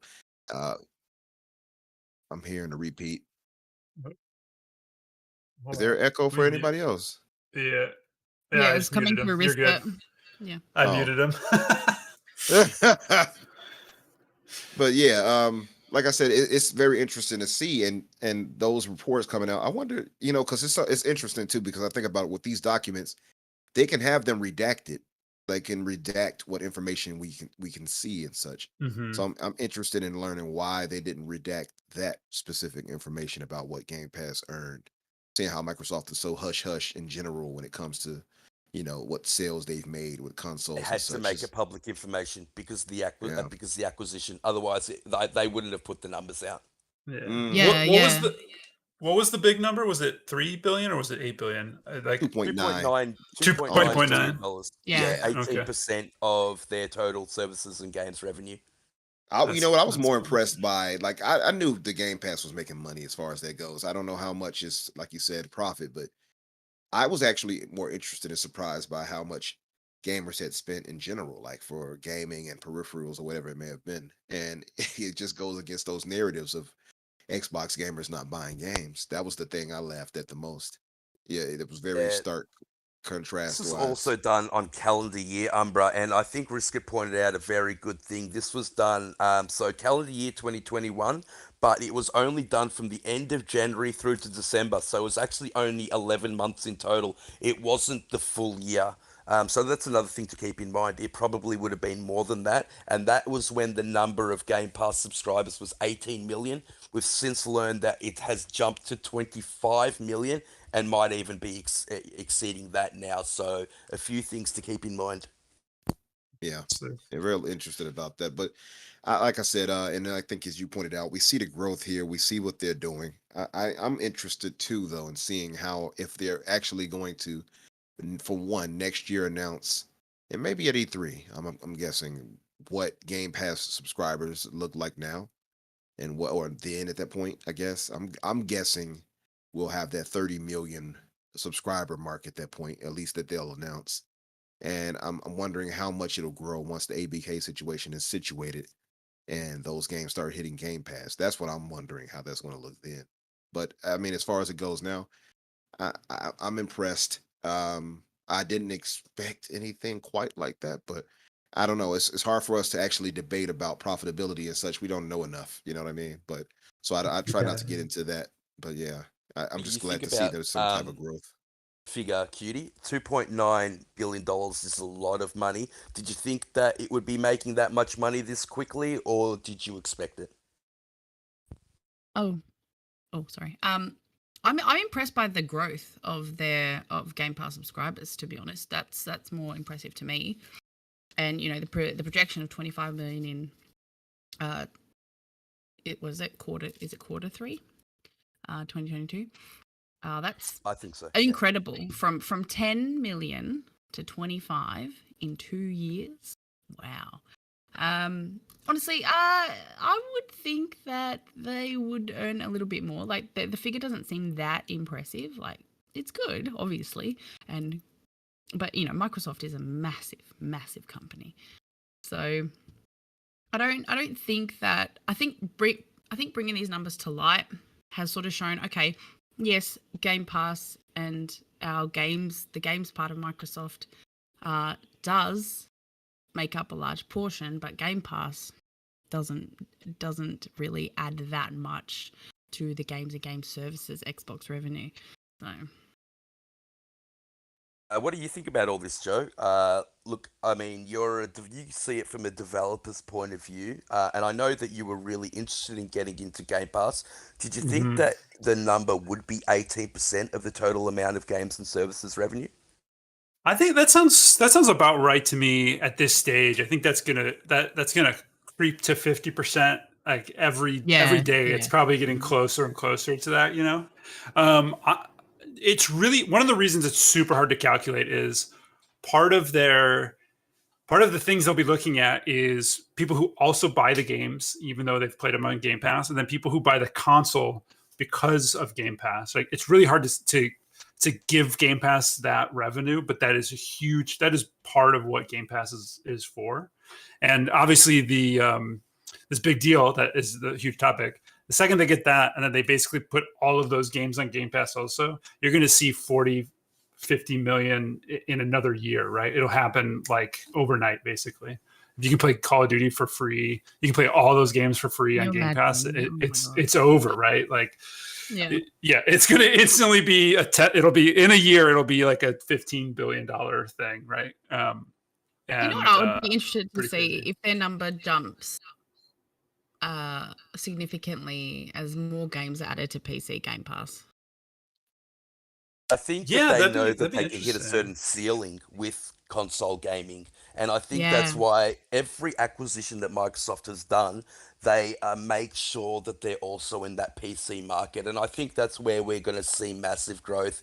We can see that that's where Microsoft is focusing a lot more of their time these days. And I think it is the right move. But for me personally, because I'm a console gamer specifically, I can't see how you can have an Xbox console and not have Game Pass. I mean, it is just that much of a good deal at the moment. Well, even right now, you can kind of understand why. I mean, you can try everything out, right? Like, what else can you ask for? And it's such a great deal for consumers, even if they're barely making a profit on it. They're creating an ecosystem and a community that money can't buy, right? In a lot of ways. Well, I guess that'd be what they'd be doing. They'd be like losing all profit to buy the community, but like yeah, it's such a positive for gamers, and as they stretch that into the PC market more and more, that'll probably be a slower one because Steam obviously has just such a chokehold over that, just the market in general and the exposure. But it's going to be good for PC gamers. It's going to be good for everybody, and you hopefully people try to compete with it because that would just make everything better for everyone. Well, that's what I think Sony is doing with those games as a service. I think that's their plan, and they pretty much said as much with Herman Hulst the other day in the interview. And we didn't have that in topics list, but I was supposed to, so I will bring that up and say we still here. We are definitely still here. Herman Hulst mentioned that his games as a service would be going to their PS Plus subscription day and date. So I think that is another reason why we see this deal being attacked so hard by PlayStation. They need to delay it to give themselves time to be able to compete. But I think, Pete, you made a bit of a point there earlier on, how you could not have Game Pass. I think there's a lot of people still out there that don't see Game Pass, that are just, they're casuals. They like to play their AAAs. I think that there's a lot of subscribers or Xbox users waiting in the wings for that, for those AAA releases to come, and they are coming. And I'll do a shameless self-promotion. I'm doing a bit of a video at the moment on what is coming to Game Pass in the way of AAAs and AAs at the moment, and it's I couldn't do them all. It is going to be an extremely long video. There is so much coming. I think once those games start to drop, you're going to see that 50 million. You're going to see that subscriber count just steadily raise once the word gets out that Xbox got games. Look, what did you think about Herman Hulst's interview? And we've been saying it for such a long time, Pete. What did you think about that interview with Herman Hulst saying that they're going to bring games to PC day and date, those games as a service games? Sorry, I meant PC when I said PS Plus, my bad. But they'll very likely be in PS Plus as well, or they'll be free to play. He hasn't confirmed that, but he has confirmed bringing them day and date to PC. We've been saying this for such a long time, Pete, and all of the crew, we all have, that we think it's going to happen. And I've even stepped out as far as to say that I think that Wolverine will go day and date to PC. I think there's a lot of money to be made and a lot of money lost when they have that 6 month, that year break between releasing one of their big AAAs and putting it on PC, Pete. What do you think about what Herman Hulst said? Do you think this is a step, or do you think this is as far as he will go? I think this is as far as he could go right now. But you called it one of our very first shows, and the further and further along it goes, the more I think you're absolutely right that's when they're going to go day and date. Now, I was having this conversation with Colt, and we were trying to figure out what would be the better way to do it. And I think he put a poll up on the show on whether or not you think it's better to have a staggered release, so have it released on their console first, so their console gamers can feel special, and then 6 months later drop it on PC, or just release them all at once. And I think it was heavily skewed in just releasing it all at once. But yeah, look, I think this is something that PlayStation need to do. The console market, like I said, with Game Pass, has a ceiling. It can only go so far. There are only going to be that many people that buy a console. It's still an incredibly expensive thing to get into, but a lot of people have PCs. They have a lot of PCs to work and whatever. And the market there is just it's too big to ignore anymore. And games are getting more and more expensive to produce and then bring to market.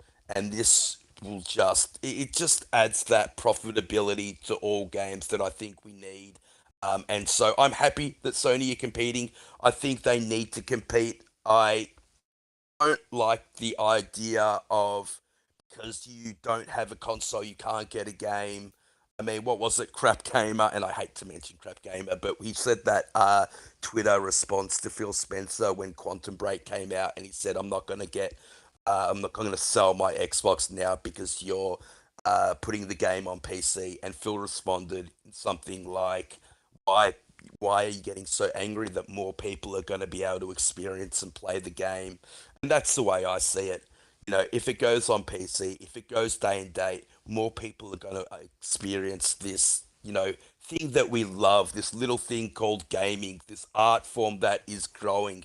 It's the biggest entertainment industry we have, and the more people that play these games, the better. Yeah, I 110% agree. And look, we've got a question from Jason Max in the chat. He says, and I'll go to you, Umbra, for the question. Do you think Redfall and Starfield from Bethesda was delayed so the CMA couldn't use it against Microsoft in this case? That's fire. That's such so good. Umbra is currently. That's actually. Yeah. I thought you were His actually. brain just exploded. Like he was that I thought impressed. you were. I thought you were about to answer that for him before I jumped in. But that is an interesting thing because, as I pointed out before, Vinny made a point where he said, "Do you think Sony is just not hasn't acquired Square because they didn't want this to look bad for the CMA Agreed. and Yeah. that they can be used against them?" So I can see that being the case too for Microsoft, obviously. So yeah, I can see that way.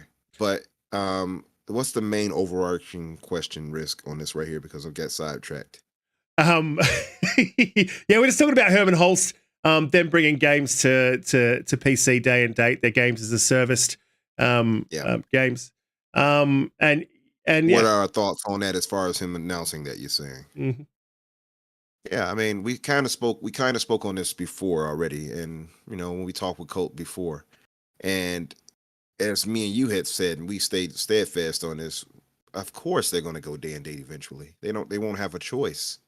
The problem is that Microsoft has a killer app with Game Pass, and those games are going day and date. The more that they add to that, and the more quality titles that hit it, and that's the trick. Microsoft has to hit quality titles. It can't just be, it's on Game Pass. It can't just be that. After next year we're expecting 90 plus games to start hitting that service, AAA. So once that starts happening, and it's consistent cadence of that, including ABK and whatever else they acquire, it's going to be on Sony now to combat that. What are they going to do to combat that? They can't keep saying, well, we have great games. They can't keep going back to that well just because they have great games. Well, Microsoft does too, and they put those in the service. So then what is Sony going to have to do? They're going to have to go day and date. They're going to have to start putting those games on PC day and date as well. And I think that'll happen. I don't know how soon it'll be. I know you believe, Risk, it'll happen with Wolverine probably when it drops, and that's possible. I won't write it off. But my thing is, it's certainly going to happen at some point. I don't think they can avoid it. I think it's just the way the tide is going right now. And I think it's a win for PlayStation gamers. I have a PS5, and I'm hoping for them to do that. And the only reason I unsubscribed from the PS Plus is, and I was gifted that, by the way, just to clarify. But the only reason I unsubscribed is because they don't have day and date games. What is the use of me being subscribed to you? As the PlayStation guys told me, they didn't buy a new console to play old games, right? So why would I want to do that for that? You're going to have to give me something else. And, I don't mind playing old games, but you're going to have to give me new things. And Sony doesn't want to do that because their bottom line relies on, those games selling 20 million, whatever it may be. But I think once they adapt and really get their streaming going and see how Microsoft is doing as far as that being their closest competitor, they're going to have to go that route too. And for us as consumers, it's a win. So I'm looking forward to that. Yeah, absolutely. Joe, do you have an issue as a developer with games going day and date to a subscription service? Do you think it's the way of the future? Do you see PlayStation putting their bigger games in a service day and date? I mean, I have no problem with day and date. It's more exposure. I mean, why? Who does it serve to not put it out separate? At the same time. I think it's bad for you for marketing costs. It's bad for just for the kind of the spreading of it and like needing to get people excited again. It's just like put it out there and let it exist and let people scoop it up. I'm really sad that Sony hasn't started this. I don't have a PS5 yet. I've been trying to get one. I've been having bad luck, and I want to play God of War, and I don't want to play it on the old thing. I want to play it on a new thing. And if I could put it on my PC, that'd be great because my PC is great. But now I'm still hunting down a PS5, and it's like I don't want to like give in and buy a PS5 just for that. But I would love to play God of War, and it's just crazy to me that it's such a long delay because the first one that they put on PC, it did really good, right? And imagine it coming out on PC alongside it with all the marketing of the initial release. It would be massive on PC. So Yeah, I think so. I think it did 5. I think it did 5 million. From memory. Yeah, right. Like you would imagine the new one coming out together, it's going to do an extra 2.5 to 5 just because of the big kind of hype around it. I know I would be picking it up that way. It just seems, long story short, it's crazy to me that they're not on top of that already. It just seems crazy. Yeah, absolutely. I think it is really due to the fan base. Cutie, we didn't get to speak on this with you last week, so I wanted to speak on this with you this week. What do you think about Herman Hulsts? Because I know that you love your PC, you have a PC, and you like to play on the PC. What do you think of Herman Hulsts' announcement that they'll be bringing their games as a service games to PC day and date? And do you think that they'll eventually go, as I think, day and date on the PC with their bigger titles? Cutie. Yes. Think that. Okay. There you go. You know what? I like options. I always have. And sometimes, I want to play with people that play on PC, or I want to play with my Xbox crowd. Sorry. And I think that expanding their audience is going to be just even better. And if you can promise PC gamers that, yes, you will be treated the same as console players in regards to, getting these games out there day in, day out, I think that's great. That's really exciting. And it's you know what? I'm going to say it. When everyone plays, we all win. That's absolutely true. Yeah. And it just, everything that they do just exudes that. And I'm so here for it. I love it. Oh my God. Yeah, absolutely. But do you think that PlayStation's going to go day and date with their larger releases? Oh, no. You don't think they will ever? Not the big ones, not the ones that everyone wants. Right. Yeah, I think that they're losing a lot of money, as Joe said. You're looking at an extra two to 5 million. You've got to think of it as a business, and I'm sure Sony does think of their business as a business. But you got to think of it as a business, and I really do think that they're going to see that, hey, we're losing out here on 2 million, 5 million, possibly more sales, like double what they're making. They could make, by releasing day and date, and I really do think that they will going into the future. But we'll move on to the next and final topic for the show. But before I do, guys in the chat, you guys are absolutely amazing. You really do drive this show. Love seeing the chat going off. You guys talking backwards and forwards. I know everyone's tired about talking about the CMA. I understand completely, Thimba. I just want them to get it done and get it out the way so we can play the damn games, because that's what matters. But guys, hit that like button, hit the subscribe button, share us out, let people know that we go live every Friday, 8 p.m. EST. Phil Spencer's shelf strikes again. I love Phil's shelf. And look, I think Sarah Bond posted a tweet, and it just didn't hit the same. And I said to Sarah, I think you need a shelf. And she definitely does. What we found on... I love that you talk about, Miss Bond, like her. I do. I just said to Sarah, just because she responded to your tweet. We're very good friends. Now. We hang out on weekends. Sometimes I bake for her. Sometimes she bakes for me. But look, we'll move on to Phil Spencer's shelf, which is always popular. Everyone's always scouring that shelf. And what was found is to be confirmed as the keys. Phil's. Sorry, you've thrown me off, cutie. The Keystone, Project Keystone, up there on the streaming stick that we've heard so much about, that was rumored, that was happening. We know they've released Game Pass directly onto TVs and can be used as an app. And we have heard, in rumored, wasn't confirmed, that they were working on a streaming stick, much like a Google Chrome, that you could plug into your TV.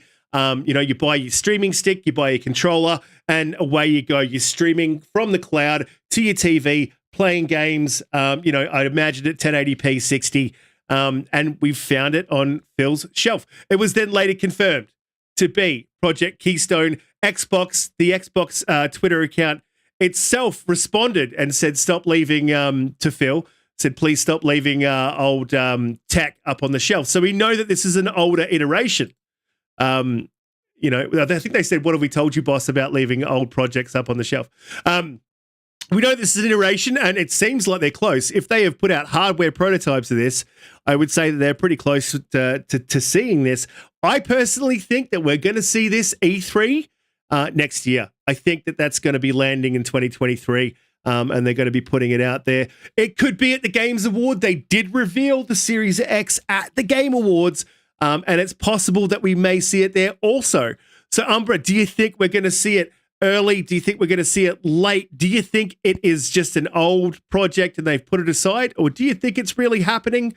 What were your thoughts on Project Keystone being spotted on Phil's mythical shelf? I'm always laughing at how they name their products. I know a lot of them go by, I think, cities with Microsoft. I like Keystone. Yeah, Keystone is interesting, but I start to think of Keystone Cops.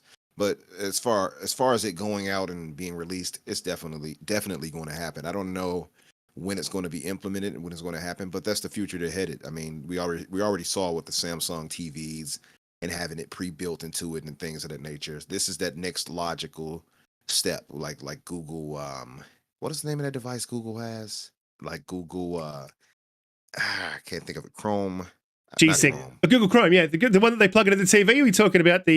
Yeah, it's Google Chrome. Yeah, that's what it is. But yeah, so it's. Oh no, that's the browser. That is the browser. That's I can't think of it, but I know it's Chromecast. Chromecast. Yeah. There you go. Thank you. He's all over it. Yeah. So that's.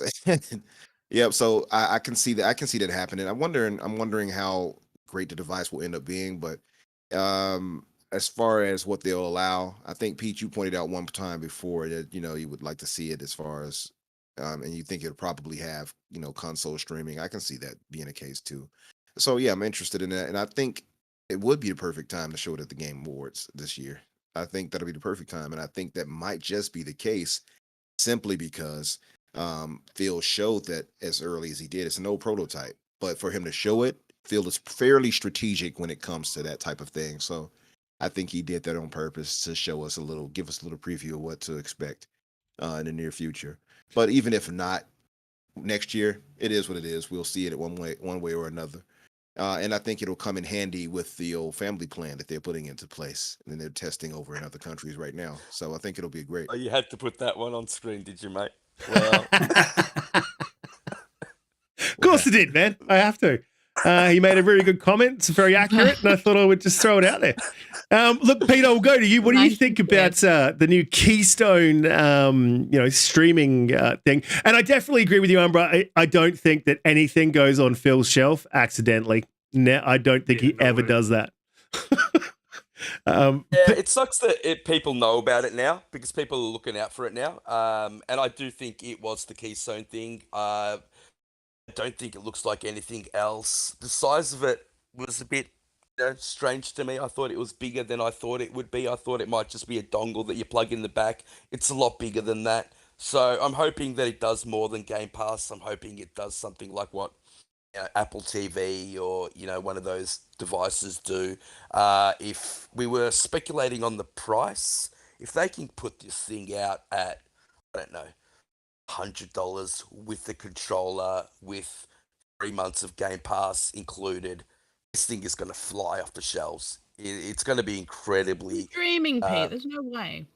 Yeah, but look, why not? Why not get people into that service straight away so they can figure out what it is, how good it's going to be. Yeah, I get it out. Yeah, and get it out for Black Friday sales. I mean, because we've seen it now. Phil doesn't generally put things out until they're very close to release, and so we were speculating that we might see it before Black Friday. That would be incredibly exciting.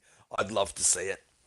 Yeah, absolutely. Joe, what do you think of having your game streamed? I did want to ask a developer about this, and you seem to be the one to ask. Do you think that would affect your game? Does it worry you that if you're dropping frames, there's stutter or things like that happening on the screen whilst they're playing one of your games, it would affect what people think of your game, making it harder to play? Is that a worry? Is that a concern for you when it comes to streaming?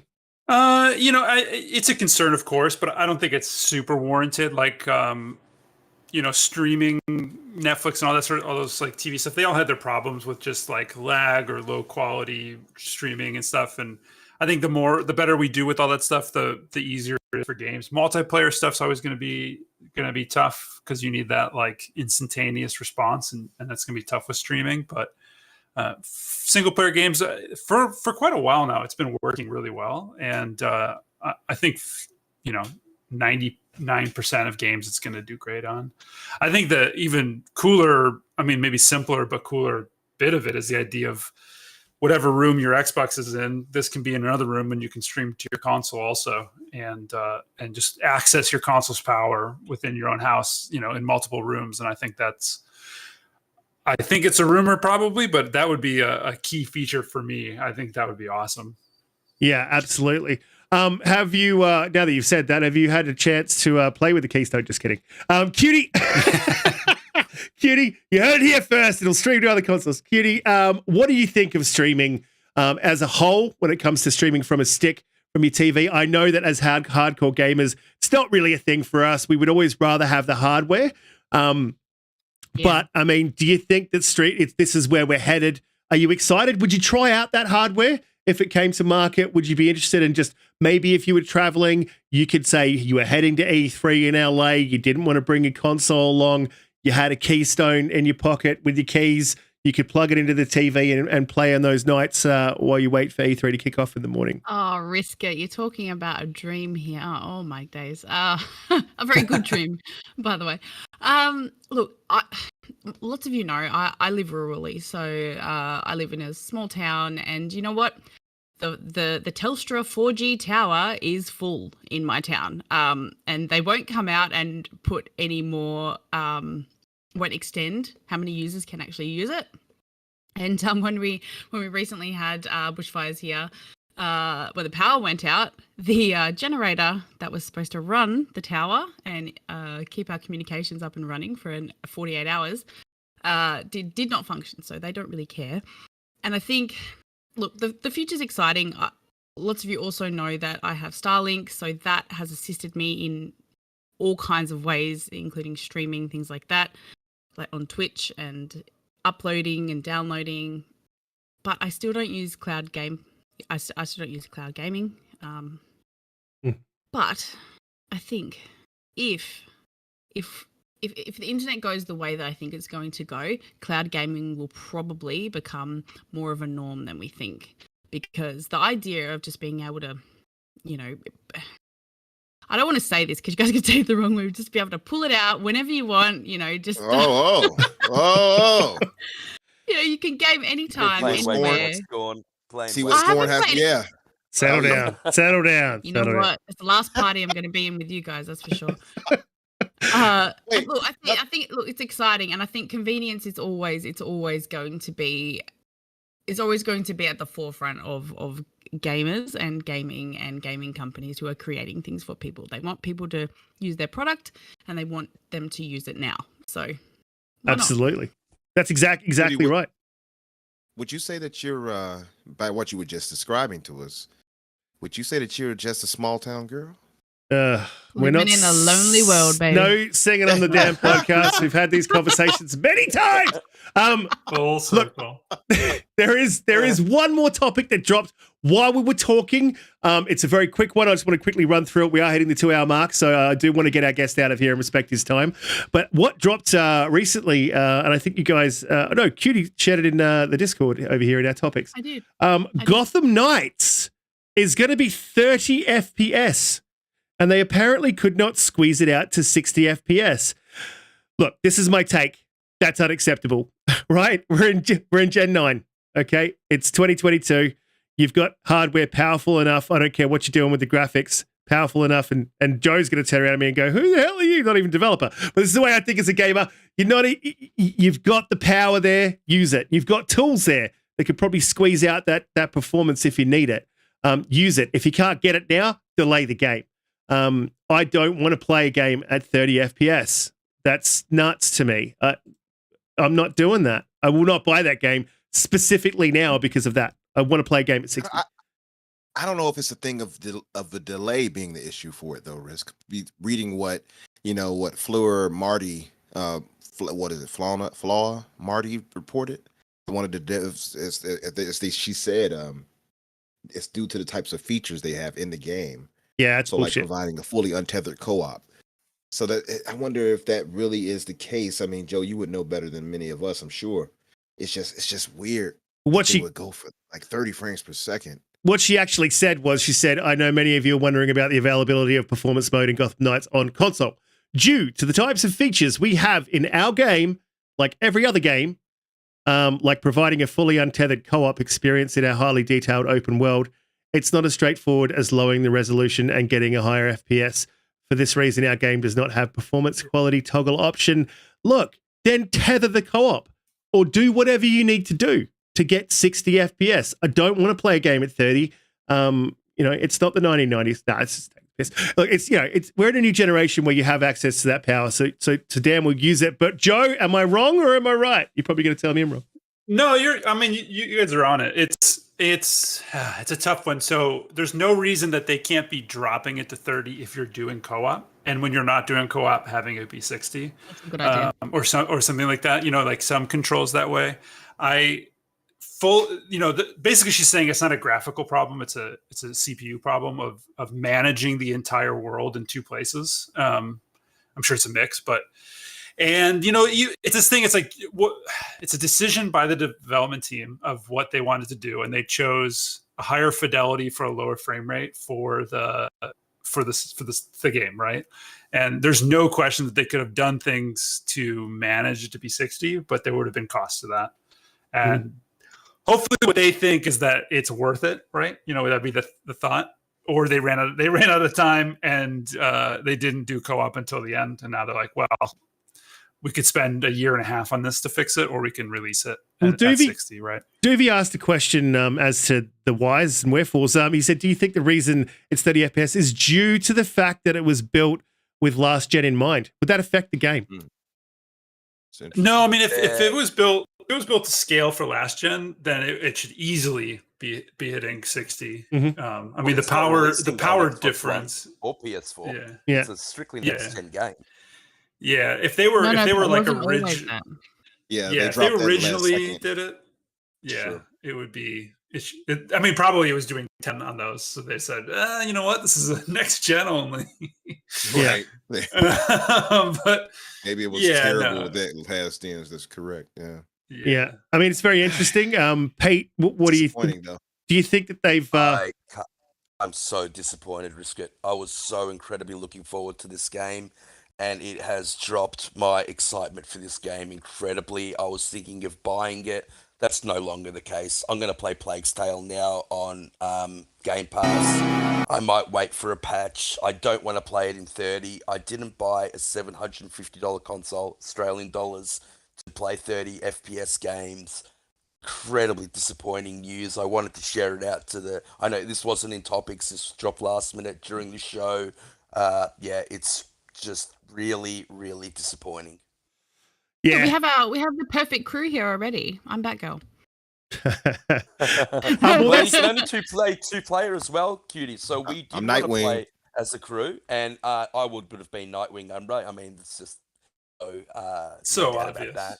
Are you trying to say you have? You have better cheeks than me, like he does? Look, frankly, you all would have been Robin. I'm not going there, mate. And I would have been Batman. That's Robin energy there. There's no Batman. Look, it is only 2-player co-op, which is another reason why I think they should be able to squeeze 60 out of it. It seems to me like they're having trouble with the development of this game, and you've got 4 characters in the game. Why isn't it 4-player co-op? You've got, this is like you said, Pete. You've spent $750 on a console not to get 30 FPS, and we've seen the game. It doesn't look that much better than a 2000. I believe it was a 2013 game or 14 game. Arkham Knights, Arkham City. Yeah, it looks similar. Yeah. Is it 2016, or whenever it was released? Around that, mate. Yeah. Yeah. It doesn't look that much better. It looks about the same. So what the hell's going on? Cutie, are you going to be playing by Rocksteady? Yeah. Are you going to be playing this at 30 FPS, Cutie, or are you just going to hard pass for you?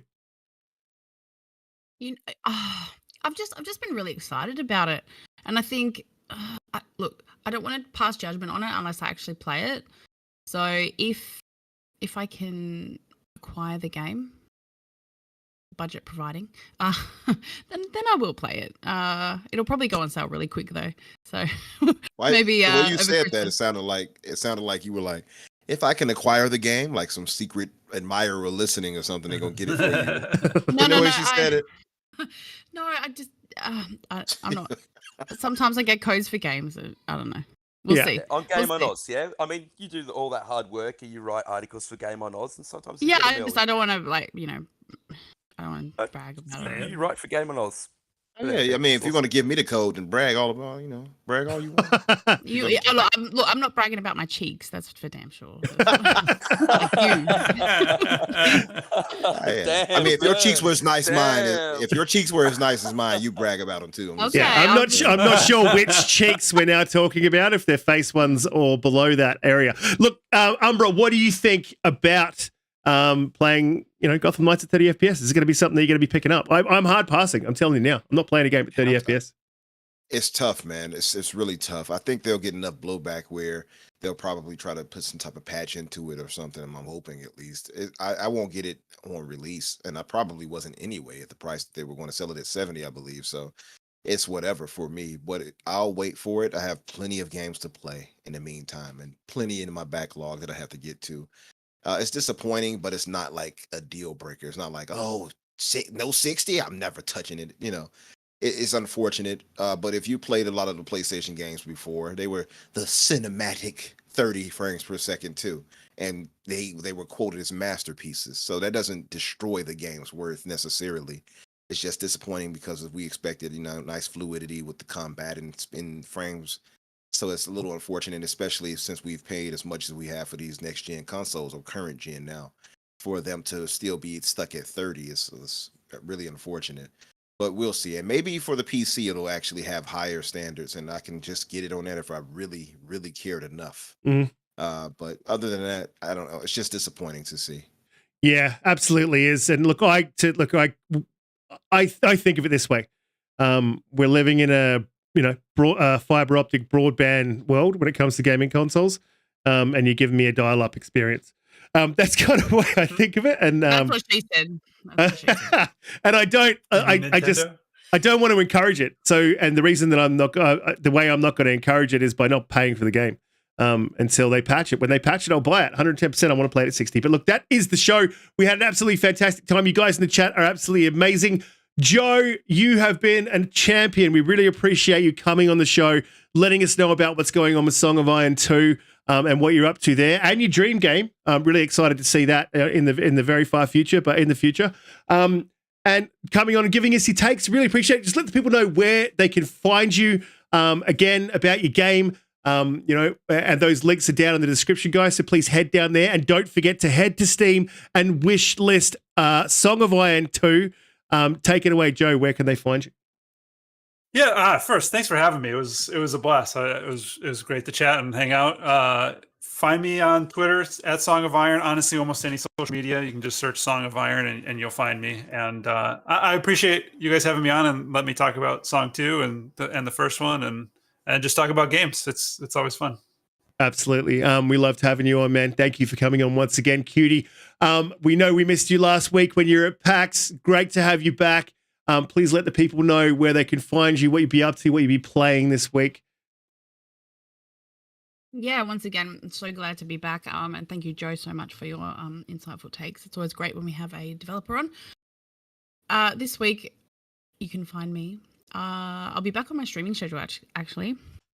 Still doing my writing. You can find all the links on my Twitter. I've been actually uploading a lot of reels on YouTube, so check those out. I'm coming back from PAX. I'm feeling quite, and I think a lot of creators are a bit like this, feeling quite invigorated and inspired, and being around other people who are similar to you, and they do things differently, and you talk with them, you're like, oh, that's really cool. And I made bunch of new contacts, which I'm so excited about. I love meeting new people. So yeah, I'm feeling really good going into this next week. Awesome, fantastic, and PAX. I'm spewing that I missed it. You did get a chance. We're going next year. Yeah, I'll definitely be going next year for sure. And hopefully Xbox will be there. Yeah, they weren't there this year, and that was also one of the deciding factors for me. I want to see what's happening with Xbox, and they dodged PAX. So Xbox, Phil, I know you're listening. He's probably not, but if you are, please come to Australia. I know we are at the bottom of the world and it's far away, but please come here. JediKnightPete, another great show. Fantastic to come on every week and give us your takes. Really appreciate everything that you do, mate, for the show. Please let everyone know where they can find you, what you'll be up to, and what you'll be putting inside what things on Scorn. Yeah, look, just want to get out of this show so I can go put some more fingers in more orifices. Don't know if it's different, Matt. Jeez. Demon time, Pete. It's literally what you do, though. That is what you do on Scorn. You get it like an arm cut off and shove it inside it. Yeah, anyway, yeah. He didn't say Scorn. How you can explain it any other way. The chat he didn't say Scorn, by the way. You didn't say Scorn. We are growing weekly on this show, and it's just due to your passion that gives us passion to do what we do. And we have amazing guests like Joe, another developer that we've had on the show. Fantastic, mate. I thoroughly enjoyed playing Song of Iron. I truly did. I can't wait for the next game. So yeah, congratulations, and I think your Orphis talk made him leave, Pete. Because all the best in the future, mate. Everyone in the chat, don't forget to wish list Song of Iron. It's Song of Iron 2. It really does help out. And follow Joe on Song of Iron at Twitter. Yeah, absolutely. We have lost Joe. He's just dropped out. I'm speaking to him in the chat now. Great timing, though. Umbra, fantastic, man. Another great show. Really appreciate you coming on every week, giving us your takes in that sultry, very low, raspy voice, and not singing. I always appreciate it when you don't sing. So let people know where they can find you. You'll never find. Let people know where they can find you and what you'll be playing this week without singing it. Thank you. A voice quite like mine. I'm going to be playing Scorn 2. I'm going to mute. Where is that mute button? Okay, I'm sorry. Yeah. So, yeah, Pete, the Orphis talk made Joe run away. I was trying to say it as you were saying it. He was like, yeah, I'm going to be putting these fingers all in those orifices. He's like, man, I'm out of here. You come straight out of a comic book, Jack. No, but yeah, thank you guys in the chat and everything for coming through and supporting us as you always do. Thank you guys as far as my panel. Love hearing you guys takes on games and such. And Joe, though you're not with us right here, you're with us in spirit. Thank you for coming through, bro. And I absolutely will be. Oh, there he is. See, I brought him back to life. Just in time for me to try to force my way back into your next project. Yeah, Joe. So grateful for the opportunity to make some random grunts in the next game. That sounds like an evil laugh, Umbra, that could be used. I'm just saying. Oh, I can do evil laughs now. Cheers, man. No, man. Yeah. You foolish Viking. I'm gonna do something. So yeah, we'll talk. We'll figure something out. Oh, absolutely. Yeah. I can do the old Kratos too. Watch your tone, boy. I can do all of that. Whatever you need. All right. I love it. You just tell me what you need. That's all we got to do. No, but thank you for coming through, bro. Can I go home now? This is. No, I really appreciate you guys having me on. She's trying to get those orifices in All right, look, let's see. Let everyone know where they can find you, what you'll be playing, and we'll get out of here before this gets out of control. Oh yeah. You guys can find me, of course, on Umbra, Infinite or Infinite Umbra on Twitter. You'll find me either way, and of course on Xbox under Super Havoc. But I'm going to refuse talking to you all this time because I'm going to try to get these fingers and orifices like Pete, with Scorn to get that out of the way. Well, I know I saw Blood Wolf finished it already. He's trying to race to the end, I guess. The total game's only 6 to 8 hours, so it's pretty short. It's pretty short, but yeah. So I'm going to try to get through that really quick and move on to other games. I am enjoying that 9 Monkeys of Shaolin, by the way, Pete. Great game. Yeah, I'm actually enjoying it. Yeah. So, Joe, thank you again, brother. And I'm looking forward to the next game and whatever else you might move into going forward and such. And even if I'm not Cheers. put on as a voice actor, absolutely, just want to throw that out there. All right, you're fired. All right, fantastic show.